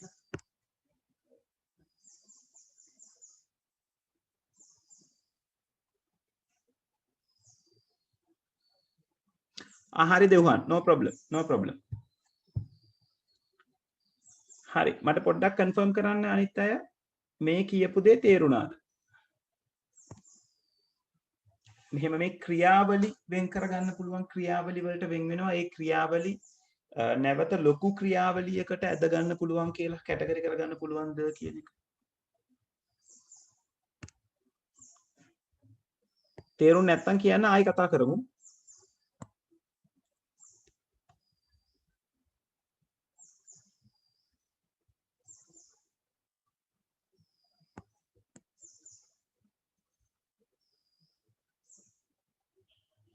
right Shahara right ආයෙත් කියමු ආයෙත් කතා කරමු right no problem හරි අන්න මම දැන් මේකේ තියෙන දේවල් ටික ආයෙ මකනවා හරි ඔයගොල්ලෝ මෙන්න මේ දේ පොඩ්ඩක් ඔලුවට දාගන්න දැන් අපි සාමාන්‍යයෙන් ක්‍රියාවලියක් කියලා කියන්නේ මොකද්ද process එකක් කියලා කියන්නේ අපි කරන දෙයක් නේද මේ සිනාරියෝ එක ගැන හිතන්නේ නැතුව අපි කරන ක්‍රියාවලිය ගැන හිතන්නකො නේද නේ කෑම කනවා කියන්නේ ක්‍රියාවලියක් නේද බස් එකේ එනවා යනවා කියන්නේ ක්‍රියාවලියක් ඉගෙන ගන්නවා කියලා කියන්නේ ක්‍රියාවලියක් right කඩේට යනවා කියන්නේ ක්‍රියාවලියක් යාළුවෝ හම්බ වෙනවා කියන්නේ ක්‍රියාවලියක් පන්තියට සහභාගී වෙනවා කියලා කියන්නේ ක්‍රියාවලියක් ඕවා සාමාන්‍ය ක්‍රියාවලිය ඒක බරපතලට ගන්න එපා මේ සාමාන්‍ය අදහසක් ක්‍රියාවලියක් කියලා කියන්නේ right කොහොමද මේක සිද්ධ වෙන්නේ කියන එක right එතකොට අන්න ඒ වගේ දැන් අපිට මෙතන ප්‍රශ්න දෙනකොට අපිව මේ සිද්ධියකට කොටු කරලා තියෙනවා මේ සිද්ධියට කොටු කරලා තියෙනවා අපි. එතකොට මේ සිද්ධිය ඇතුලේ සිද්ධ වෙන ක්‍රියාකාරකම් තමයි අපි ක්‍රියාවලි කියලා අඳුනගන්නේ. right? දැන් එතකොට මේ සිද්ධිය ඇතුලේ සිද්ධ වෙන ක්‍රියාකාරකම් මොනවද? දැන් මේ පළවෙනි සෙන්ටෙන්ස් එකේ අපිට ක්‍රියාකාරකමක් හොයාගන්න බෑ. මිනිසුන්ට නිවසේ සිට සාප්පු යාමට ඉඩ සලසන භාණ්ඩ ඇනවුම් ක්‍රමයක විස්තර ඔබට ලබා දී ඇතයි සිතමු. ඒ තමයි ප්‍රශ්නේ ප්‍රවේශය ඊළඟට කියනවා ගනුදෙනු කරුවෙකුට නාමාවලිය ලැබී යමක් මිලට ගැනීමට අවශ්‍ය වූ විට ඔවුන් දුරකථන ඇමතුම් ෆැක්ස් හෝ විද්‍යුත් තැපෑල මගින් ඇනවුම සමාගමට යැවිය හැකිය. ඔන්න ඔය විස්තර කරලා තියෙන පේලි දෙකේ කරන ක්‍රියාකාරකම් මොනවද? ගනුදෙනු කරුවට නාමාවලියක් ලැබෙනවා. ඒක එක ක්‍රියාකාරකමක් ඒකෙ සිද්ධ වෙන. ඊට පස්සේ ඒගොල්ලෝ දුරකථන ඇමතුම් ෆැක්ස් හෝ ඊමේල් එකක් මගින් ඕඩර් එකක් සමාගමට ලබා දෙනවා. නැත්නම් යවනවා. ඒක තව ක්‍රියාකාරකමක් උතන සිද්ධ වෙන. ඉතින් ඒක ක්‍රියාකාරකම් දෙකක් තියෙනවා කියන එක එතන ඒක තේරුණාද?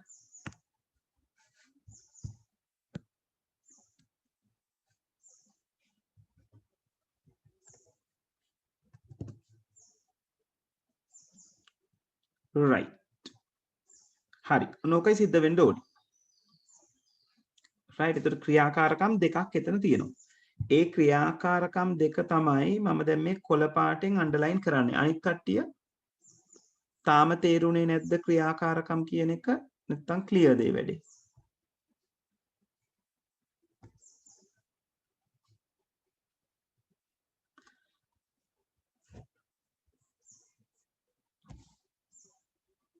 right තේරුම් නැත්තම් ප්‍රශ්න අහන්න ඒ කියන්නේ දැන් ඒ කියන්නේ ඕගලන්ට දැන් නොතේරෙන තැන අහන්න ඕනේ සර් ඒක කොහොමද මෙහෙම වෙන්නේ කොහොමද කැටගරි කරගන්නේ හරි මොකක් හරි අදාළ ප්‍රශ්නේ අහන්න ඕනේ තේරුම් නැත්තම්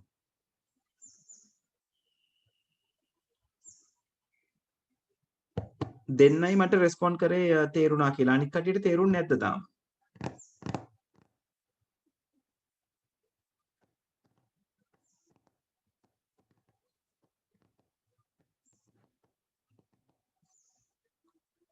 හරි 3 දෙනයි අනිත් අය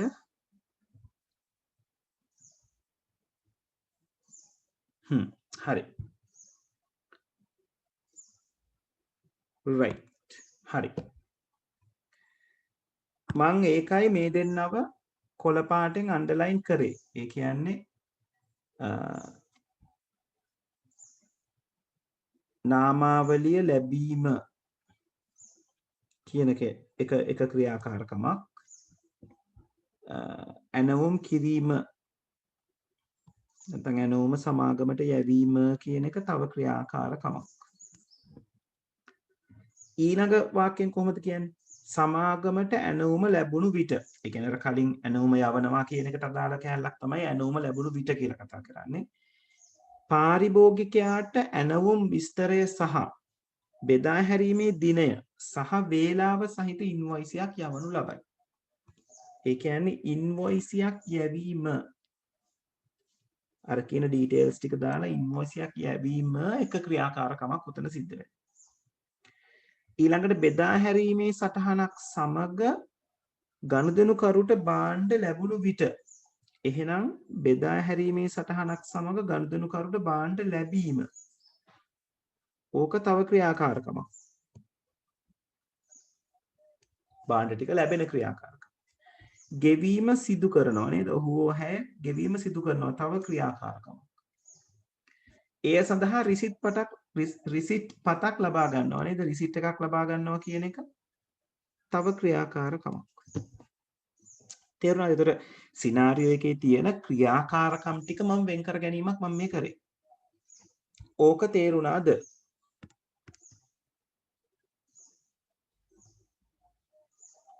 ඔව් සහන්. කලින් වගේම ඩයග්‍රෑම් එකක් අඳිනවා. ඒ කියන්නේ කලින් එකට වැඩිය ටිකක් විස්තරාත්මක එකක් සහ අර පළවෙනි එකට සම්බන්ධයි මේ ඩයග්‍රෑම් එක.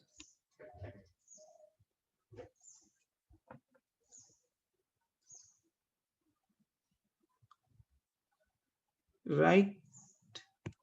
එතකොට වෙන විදිහකින් කියනවා නම් මේ කලින් මේ context diagram එකේ අපි මේ data විදිහට flow කරලා තියෙන්නේ ඔන්න ඔය ක්‍රියාකාරකම් වලට අදාළව තියෙන flows ටික.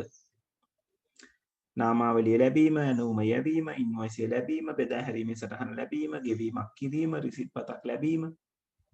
right. ඒවට අදාළ ක්‍රියාකාරකම් ටික තමයි අපි මේ underline කරගෙන තියෙන්නේ. right. එතකොට මෙතන අපිට ඔව් 6ක් තියෙනවා. ඉන්වොයිස් එක මේ රතු ඉර කන්ටිනියු වෙනවනේ මෙතනට. right. බෙදා හැරීමේ සටහනක් සමග ගනුදෙනුකරුට භාණ්ඩ ලැබීම කියන එක කන්ටිනියු වෙනවා. ඒක එක ඉරක්. එතකොට ඊට කැලි 6ක් තියෙනවා අපිට. මේක තේරුණාද?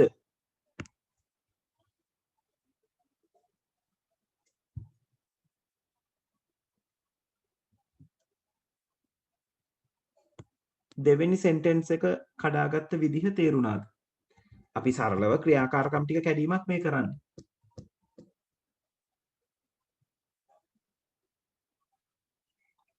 හරි. හොඳයි. දැන් අපි කරන්නේ අපි මේ කඩාගත්ත ක්‍රියාකාරකම් ටික අපි මේ දැන් ෆිගර් අවුට් කරගන්න හදන්නේ මොනවාද අපිට තියෙන processes කියන එක. right. ප්‍රධාන ක්‍රියාකාරකම් ප්‍රධාන ක්‍රියාවලි මොනවද කියන එක. එතකොට ප්‍රධාන ක්‍රියාවලි ගැන අපි හිතුවොත් මේ තියෙන ක්‍රියාකාරකම් ටික ප්‍රධාන වශයෙන් අපි වර්ග කරොත් අපිට තියෙනවා භාණ්ඩයක් ඇනවුම් කිරීමට අදාළ ක්‍රියාකාරකම්. ඔය කොළ පාටින් මම අන්ඩර්ලයින් කරලා තියෙන ඒ දෙක සහ භාණ්ඩය ඇනවුමට අදාළව ගෙවීම නැත්නම් ගෙවීමට අදාළව තියෙන ක්‍රියාකාරකම්. ඒතර ප්‍රධාන ක්‍රියාකාරකම් උතන දෙකයි.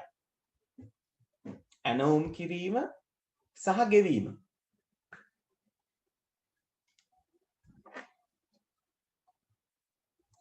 ඒක තේරුණාද? ප්‍රධාන ක්‍රියාකාරකම් දෙකයි. ඇනවුම් කිරීම සහ ගෙවීම. ඕඩර් කරනවා, පේ කරනවා.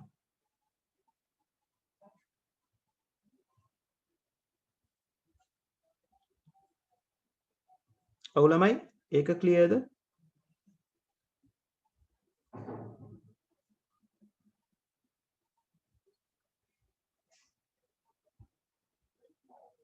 හරි. right. හරි. ඕක කරගන්න තව ක්‍රමයක් කියන්නම්. ඕගලන්ගේ context diagram එක දිහා බැලුවොත් context diagram එකේ තියෙනවා data flows 6ක්. ඒ data flows 6ට අදාළව නාමාවලිය ලැබීම, ඇනවුම යැවීම කියන දෙන්න එක කැටගරි එකක්. ඒ ටික එක කැටගරි එකක්. මේ බෙදා හැරීමේ සටහන, ගෙවීම, රිසිට්පත සහ මෙයා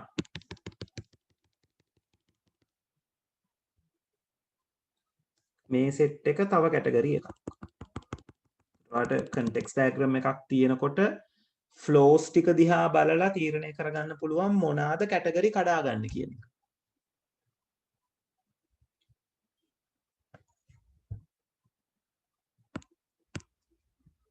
right හරි. ඊළඟට තියෙන්නේ අපි ප්‍රධාන ක්‍රියාවලි ටික හඳුනගන්න තමයි මේ මෙච්චර කතා බහ කරේ. ප්‍රධාන ක්‍රියාවලි ටික හඳුනගත්තම වැඩේ ලේසි. ඊළඟට කරන්න තියෙන්නේ ඔයා ප්‍රධාන ක්‍රියාවලි දෙක අඳිනවා. එතකොට මට මෙතන ක්‍රියාවලි දෙකක් තියෙනවා ප්‍රධාන වශයෙන්. මොනවාද? එක ක්‍රියාවලියක් අපි process එක අඳින්නේ මේ විදිහට level 1 අඳිනකොට අපි මේගොල්ලෝ 1.0 කියලා ලකුණු කරනවා ID එක. සමහර අවස්ථා තියෙනවා උතන්ට 1 කියලා විතරක් දාන්න. right ඊළඟට මෙතන අපි ලියන්න ඕනේ කවුද මේ ක්‍රියාවලිය කරන්න කියලා. දැන් මේ සිනාරියෝ එකේ නම් අපිට කවුද මේක කරන්න කියන එක සඳහනක් නැහැ. ඒක නිසා මෙතන හිස් තිබ්බට කමක් නැහැ. මෙතන අපි මේ ලොකු ඉඩේ අපි ලියන්න ඕනේ process එකේ නම. මෙතන තමයි අපි ක්‍රියාවලිය කරන කෙනාගේ නම ලියන්නේ. ඒක මේ මොහොතේ නැති නිසා process එකේ නම ඊළඟට අපි මේ ලොකු හිස් අවකාශය ලියනවා. මෙතන අපි කියනවා ඇනවුම් කිරීමේ ක්‍රියාවලිය, ordering process.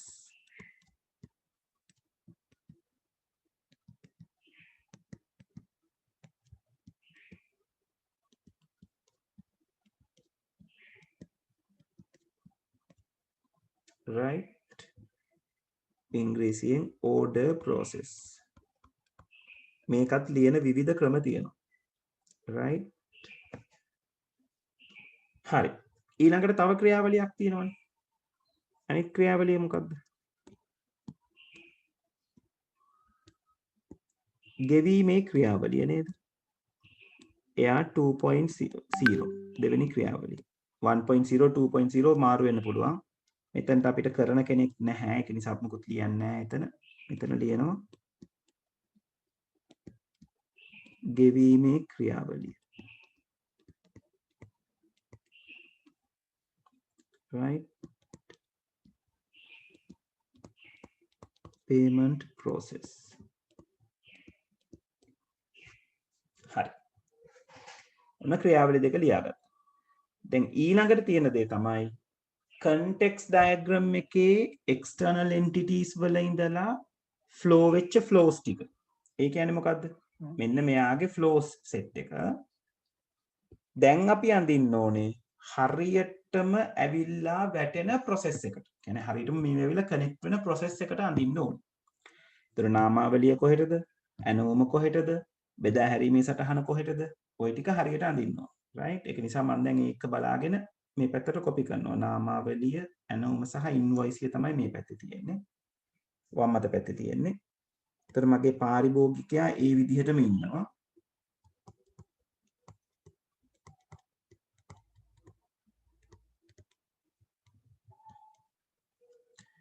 right එතකොට එයාගෙන් එනවා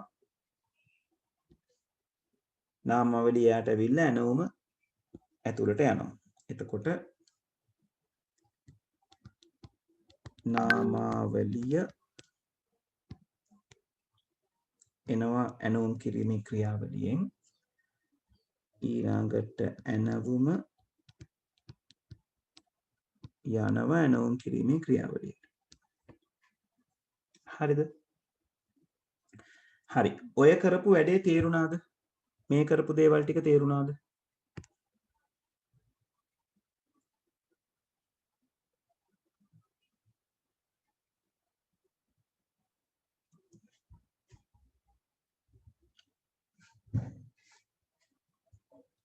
හරි. ලේසි වැඩක් කරේ.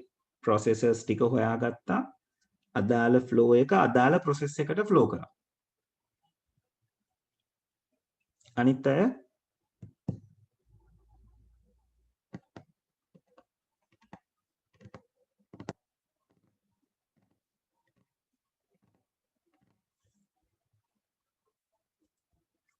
right. හරි. එහෙනම් අපි ඊළඟ ටිකත් මැච් කරමු ටක් දාලා. ඊළඟට මොකද තියෙන්නේ? බාණ්ඩ ඇනවුම් පද්ධතියෙන් ඉන්වොයිස් එක යවනවා පාරිභෝගිකයාට. right. එහෙනම් ඉන්වොයිස් එක යවන ක්‍රියාවලිය අපි අරගත්තේ මේ ගෙවීමට අදාළ ක්‍රියාවලියක් කියලා. right. ඒක නිසා මම අරගන්නවා මේ විදිහට. මම මේ අඳින විදිහටම මේක ඇඳිය යුතු නෑ වාට ෆ්ලෝ එක අඳින පැත්ත කියන්නේ මොන කියන්නේ පාරිභෝගිකයා ඩුප්ලිකේට් කරොත් අනිත් පැත්තේ තියෙන එකට උනත් අඳින්න පුළුවන්. මම මේක මේ මෙතනින්ම අඳින්න බලන්නේ අර context diagram එකටම match වෙන්න ඇඳගන්න. right. දැන් මෙතනින් යනවා invoice.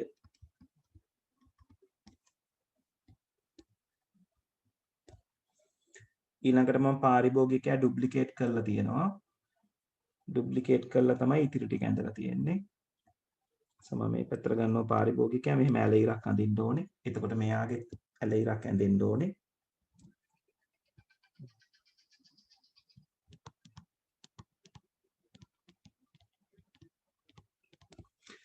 ළමයට තප්පරයක් දෙන්න මේ charge එකට ගහ ගන්න ඕනේ මෙයාව.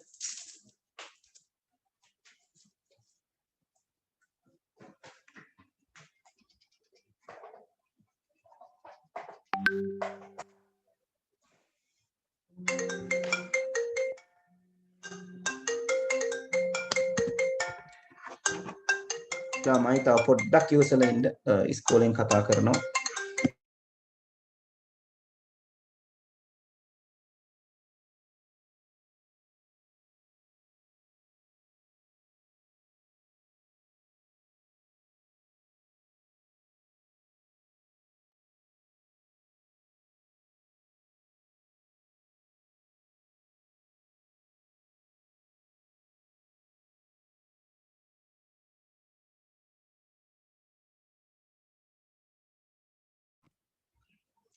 right. එතකොට ඩුප්ලිකේට් කරාම එයාට බෙදා හැරීමේ සටහන යනවා ගෙවීම කරනවා රිසිට් පත ලැබෙනවා. right. එහෙනම් මෙතනට එන්න ඕනේ බෙදා හැරීමේ සටහන.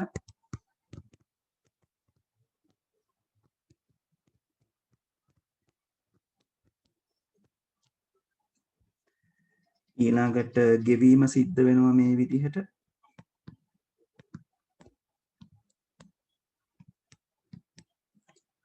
ඊට පස්සේ රිසිට් පත යනවා ඔය විදිහට. හරි.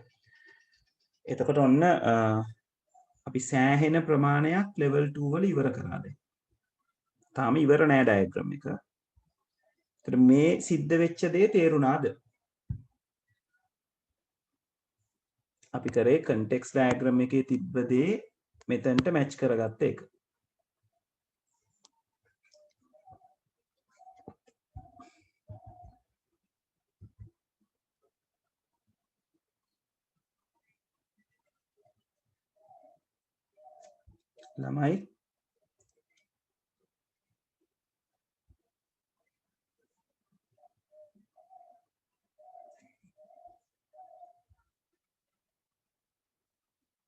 ළමයි මාව ඇහෙනව නේද?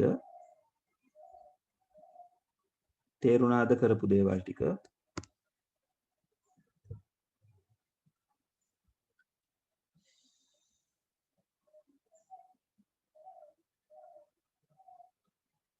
right.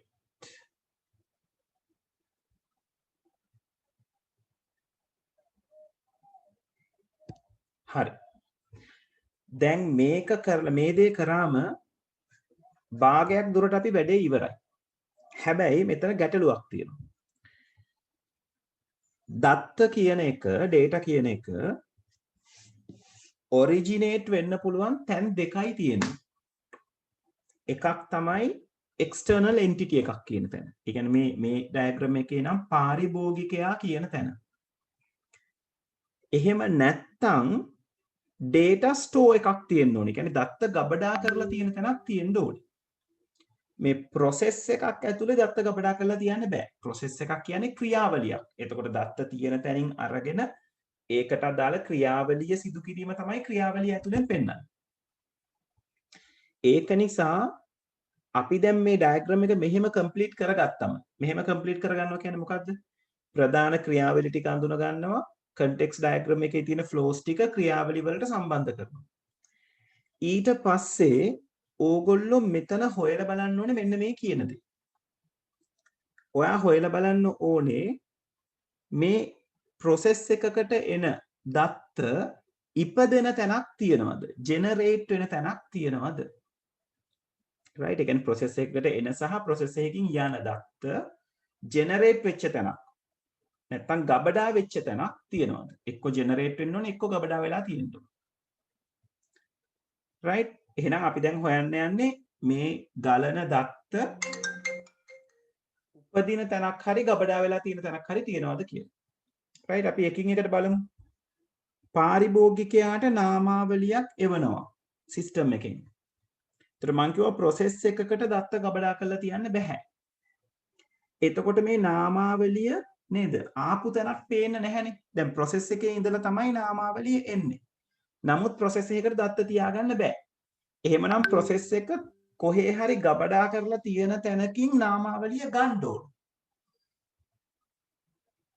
ඒක නිසා අපි ඇඳ ගන්න ඕනේ දත්ත ගබඩාවක්. ඒ දත්ත ගබඩාවේ ගබඩා වෙලා තියෙන්න ඕනේ නාමාවලි. right? මේක manual system එකක් නිසා මම මේක නම් කරනවා M1 කියලා. එතකොට මෙතනින් එන්නේ මොනවාද?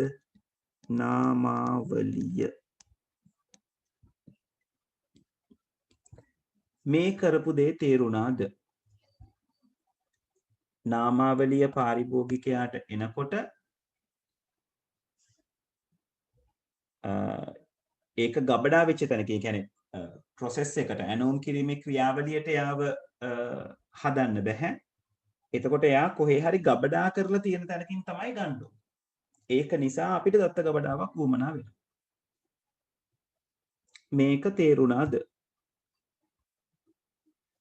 data store එකක් දාන්න තියෙන logic එක මම ඔය කිව්වා.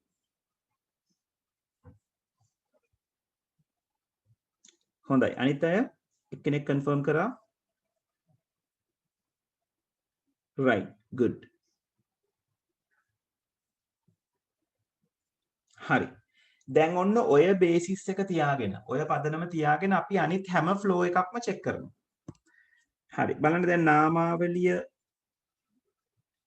එන්න තැනක් තිබුණේ නැහැ. process එකෙන් එයාව හදන්න බෑ. ඒක නිසා අපි data store එකක් හදලා නාමාවලිය ගත්තා. දැන් එතකොට ඒ ගැලීම සම්පූර්ණයි. මෙතනින් එනවා ඇනවුම. ඇනවුම එන්නේ process එකට. ඇනවුමට අදාළ දත්ත process එක ඇතුලේ තියාගන්න බෑ. නේද? එහෙනම් ඒ දත්ත කොහේ හෝ ගබඩා විය යුතුයි. එහෙනම් ඒකටත් ඔයාට උවමනා වෙනවා දත්ත ගබඩාවක්. එහෙනම් ඒක මම මේ පැත්තෙන් අඳිනවා.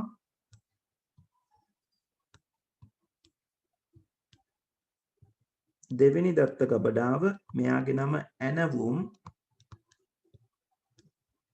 ඉංග්‍රීසි නම් orders කියලා ගන්න පුළුවන්. එතකොට මෙයාට එන්නේ ඇනවුමට අදාළ දත්ත. එහෙමත් නැත්නම් ඇනවුම.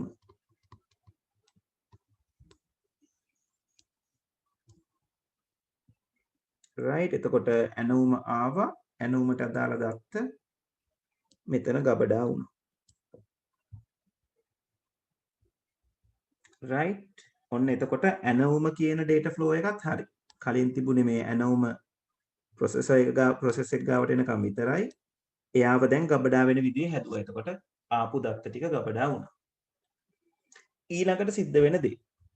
මෙයාට invoice එකක් යවනවා නේද? ඊළඟට වෙන්නේ invoice එක යවන එකනේ. එන්න මේ invoice එක යවන්න. ඉන්වොයිස් එක යවන්න මොනවාද අපිට උවමනා වෙන දත්ත සිනාරියෝ එකේ කියලා තියෙනවා. එයා ඇනෝම් කරපු විස්තරය, බෙදා හැරීමේ දිනය සහ වේලාවන් කියන දේ. එහෙනම් ඇනෝම් කරපු ඒ වගේ විස්තර කොහෙන්ද දැනගන්නේ? මෙන්න මේ තියෙන ඇනවුම් කියන දත්ත ගබඩාවෙන්. මේ ඇනෝම් කියන දත්ත ගබඩාවෙන් පුළුවන් ඇනෝමට අදාළ විස්තර හොයාගන්න. එහෙනම් ඒක කොහාටද ඕන වෙන්නේ? මෙන්න මේ payment process එකට. මොකද ඉන්වොයිස් එක හදන්න නම් අපිට අවශ්‍යයි ඇනෝමට අදාළ විස්තර. එහෙනම් මෙයාගෙන් data flow එකක් එන්න ඕනේ. ඇනවුම් දත්ත නැත්නම් ඇනවුම් විස්තර කියලා මෙන්න මේ flow එකට. හරි. තව අපිට data flows 3ක් තියෙනවා විසඳ ගන්න. මේ මෙතෙන්ට වෙනකන් කරපු දේවල් ටික තේරුණා.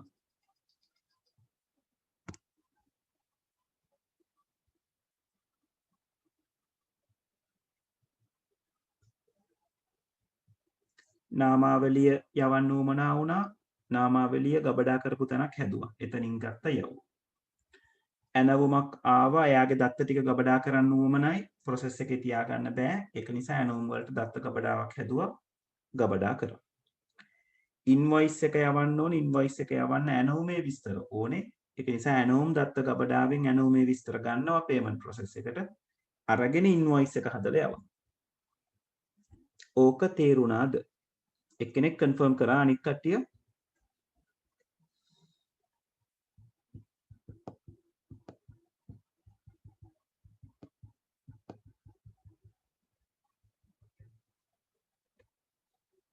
ආයි කරන්න ඕන නම් ආයි කරන්න ඕන කියන්න.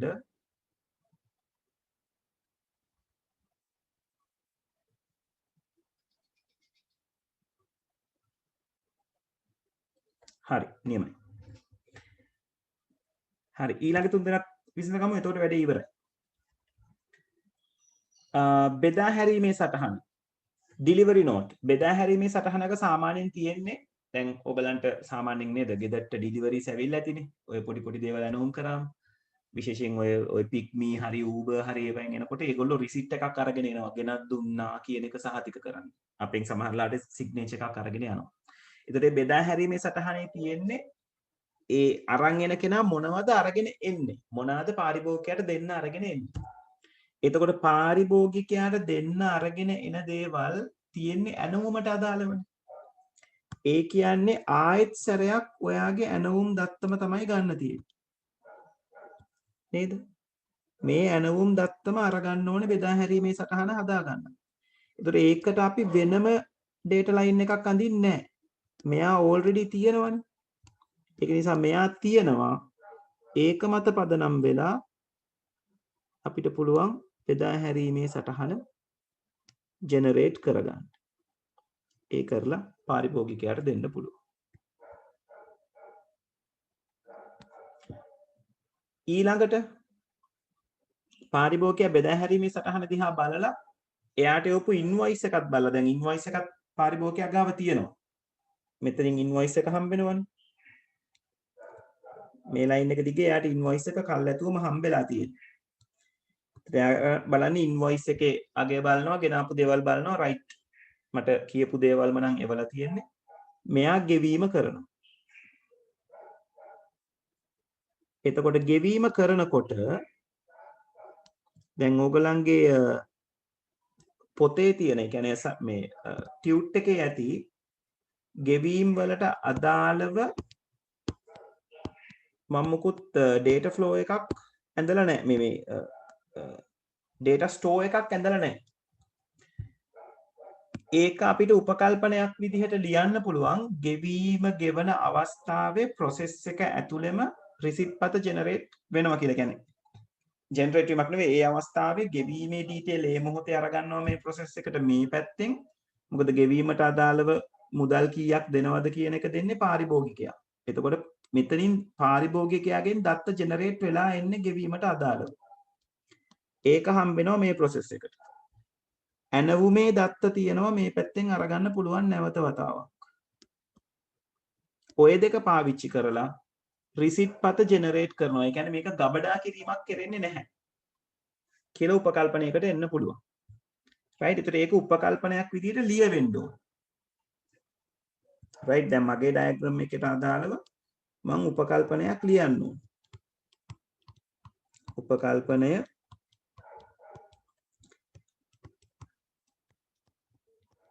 පාරිභෝගිකයා ගෙවීමට අදාළ දත්ත ලබා දුන් පසු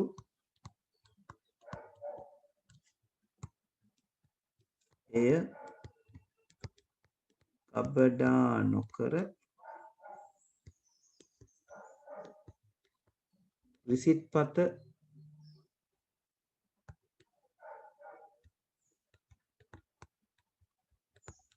සෑදීම සඳහා ඒ මොහොතේ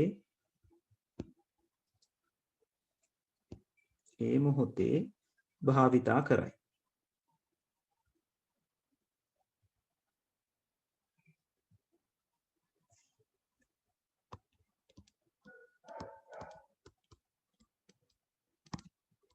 මේකට අපි කියනවා ටෙම්පරරි ඩේටා එකක් කියලා. රයිට්. එතකොට ගෙවීම දුන්නා, ඇනෝම් දත්ත තියෙනවා, කීයක් දුන්නද කියන එක ඒ මොහොතේ පේන්න තියෙනවා. එතකොට රිසිට් එකේ ලියනවා රුපියල් 1000ක් දුන්නා, 750යි ඕඩර් එක, 250ක් ඉතිරි දෙනවා. ඒතර ඕක තමයි රිසිට් එකේ ලියවෙන්නේ. ලියලා රිසිට් පත පාරිභෝගිකයාට ලැබෙන්න සලස්සනවා. එතකොට මගේ මේ උපකල්පනයත් එක්ක ගියොත් දැන් මගේ level 2 level 1 diagram එක complete. එතකොට දත්ත උපදින තැන් තියෙනවා, දත්ත ගබඩා වෙන තැන් තියෙනවා, හැමදේම පිළිවෙලකට arrange වෙලා තියෙනවා. හරි. වෙච්ච දේ තේරුණාද?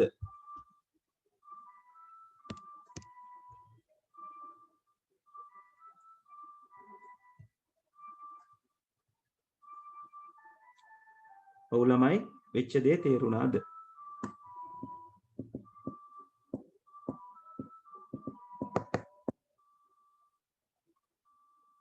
හරි.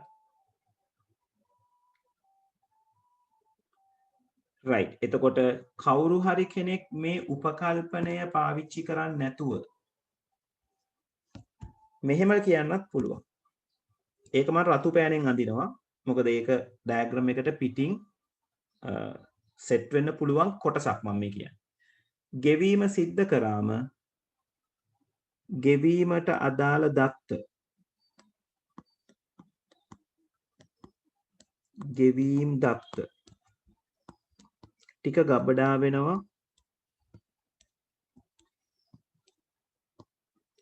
ගෙවීම් කියලා data store එකක. ඊට පස්සේ රිසිට් එක ජෙනරේට් කරන්න ඒ ගෙවීම් දත්ත නැවත භාවිතා කරනවා.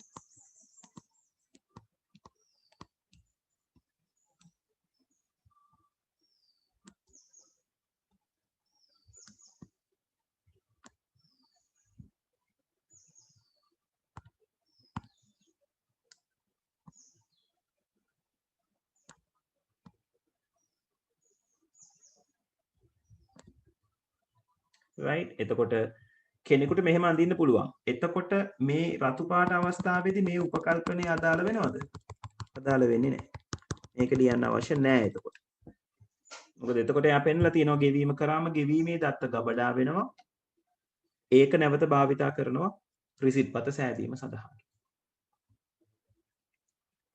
හරි. එතකොට ඕගලන්ගේ ටියුට් එකේ මේ උපකල්පනයයි අමතරව දාපු කොටසයි නැහැ. ඒ නිසා උපකල්පනය ඩයග්‍රෑම් එකට යටින් ලියා ගන්න. ඔයගලගේ ඩයග්‍රෑම් එක මේ විදිහට ඇඳලා පෙන්නලා ඇති මම. right. එතකොට මෙතන යටින් උපකල්පනය කියලා ලියා ගන්න එක ඩයග්‍රෑම් එකට අදාළව. ඊට පස්සේ අර මම වෙනම ඇඳලා පෙන්නපු ටික මේ රතු පෑනෙන් ඇඳලා තියෙන ටික රතු පාටින් ඇඳගෙන ඒක මාක් කරලා ලියාගෙන මේ කොටස අඳිනවා නම් උපකල්පනය අවශ්‍ය නැහැ කියන එක. right? අපි ඒ ටික කරගෙන සෙෂන් එක නතර කරමු. ඊළඟ දවසේ 2017 ප්‍රශ්නේ කතා කරමු. හරි? මේ ටික කරලා ඉවර කරගන්න. ඉවර කරගෙන ඉවර කරන කට්ටියට ලීව් වෙන්න පුළුවන්, ප්‍රශ්නයක් නැහැ. right? thank you very much. අද කට්ටිය ආවට ඒක ලොකු දෙයක්. කට්ටිය කතා බහ කරගෙන ආපු එක මම හිතුවා දැන් කියන්නේ කට්ටියට එපා වෙලාද නැත්නම් කියන්නේ එක්කෝ ක්ලාස් එක කරන විදිහ එපා වෙලා වෙන්න ඕනේ නැත්නම් ඕගලන්ට ඔන්ලයින් කරන එක එපා වෙලා වෙන්න ඕනේ, මොකක් හෝ හේතුවකට එන්න විදිහක් නැද්ද කියලා දැන් කට්ටිය කතා බහ වෙලා මෙහෙම තැනක් සෙට් කරගෙන මේ වගේ වෙලාවක් සෙට් කරගත්ත එක ලොකු දෙයක්. එතකොට වැඩේ හරි විදිහට අපිට ඉස්සරහට කරගෙන යන්න පුළුවන්. right? මම කියන දේ මම ඔයගලන්ට මේක කලිනුත් කියලා ඇති. මම කියන එක තේරෙන්නේ නැත්නම් අනිවාර්යෙන් පුතේ ඔයගොල්ලෝ කියන්නේ හරියට තේරෙන විදිහට ඕගලන්ට තේරෙන විදිහට උගන්වන ගුරුවරයෙක් ඔයගොල්ලෝ හොයන්න ඕනේ අනිවාර්යෙන්. right? නමුත් අර ඔයගොල්ලෝ පන්තියට සහභාගී වෙනවා නම් අපි මේක එක විදිහකට හැමෝමත් එක්ක ඉස්සරහට යන්න පුළුවන් ක්‍රමවේදයක් හදා ගන්න ඕනේ. අපහසුකම් තියෙන්න පුළුවන්. ඔයගලන්ටත් තියෙන්න පුළුවන්, මටත් තියෙන්න පුළුවන්. right? ඒක නිසා ඒක ඔළුවේ තියාගන්න මේ ටික කම්ප්ලීට් කරගන්න. මම මේක මේ විදිහටම තියෙනවා. සහ ඊළඟ දවසෙත් එතකොට අපි මේක තමයි ෆික්ස් ටයිම් එක වෙන්නේ. යාළුවෝ ආපු නැති අය ඉන්නවනම් පණිවිඩය දෙන්න. ගෲප් එකෙත් මම දාලා තියෙනවා. මේ ටික ලියාගෙන ලීව් වෙන්න පුළුවන් කට්ටියට. right? හරි. එහෙනම් thank you very much. අද සම්බන්ධ වුණාට ඊළඟ දවසෙත් 12:02 කියන ටයිම් එකටම තමයි අපි හම්බෙන්නේ. හරි. මේක ඉවර කරගන්න. ඉවර කරනකම් මම මෙතන ඉන්නවා. කට්ටිය ලීව් වුණාම මම සෙෂන් එක එන්ඩ් කරනවා.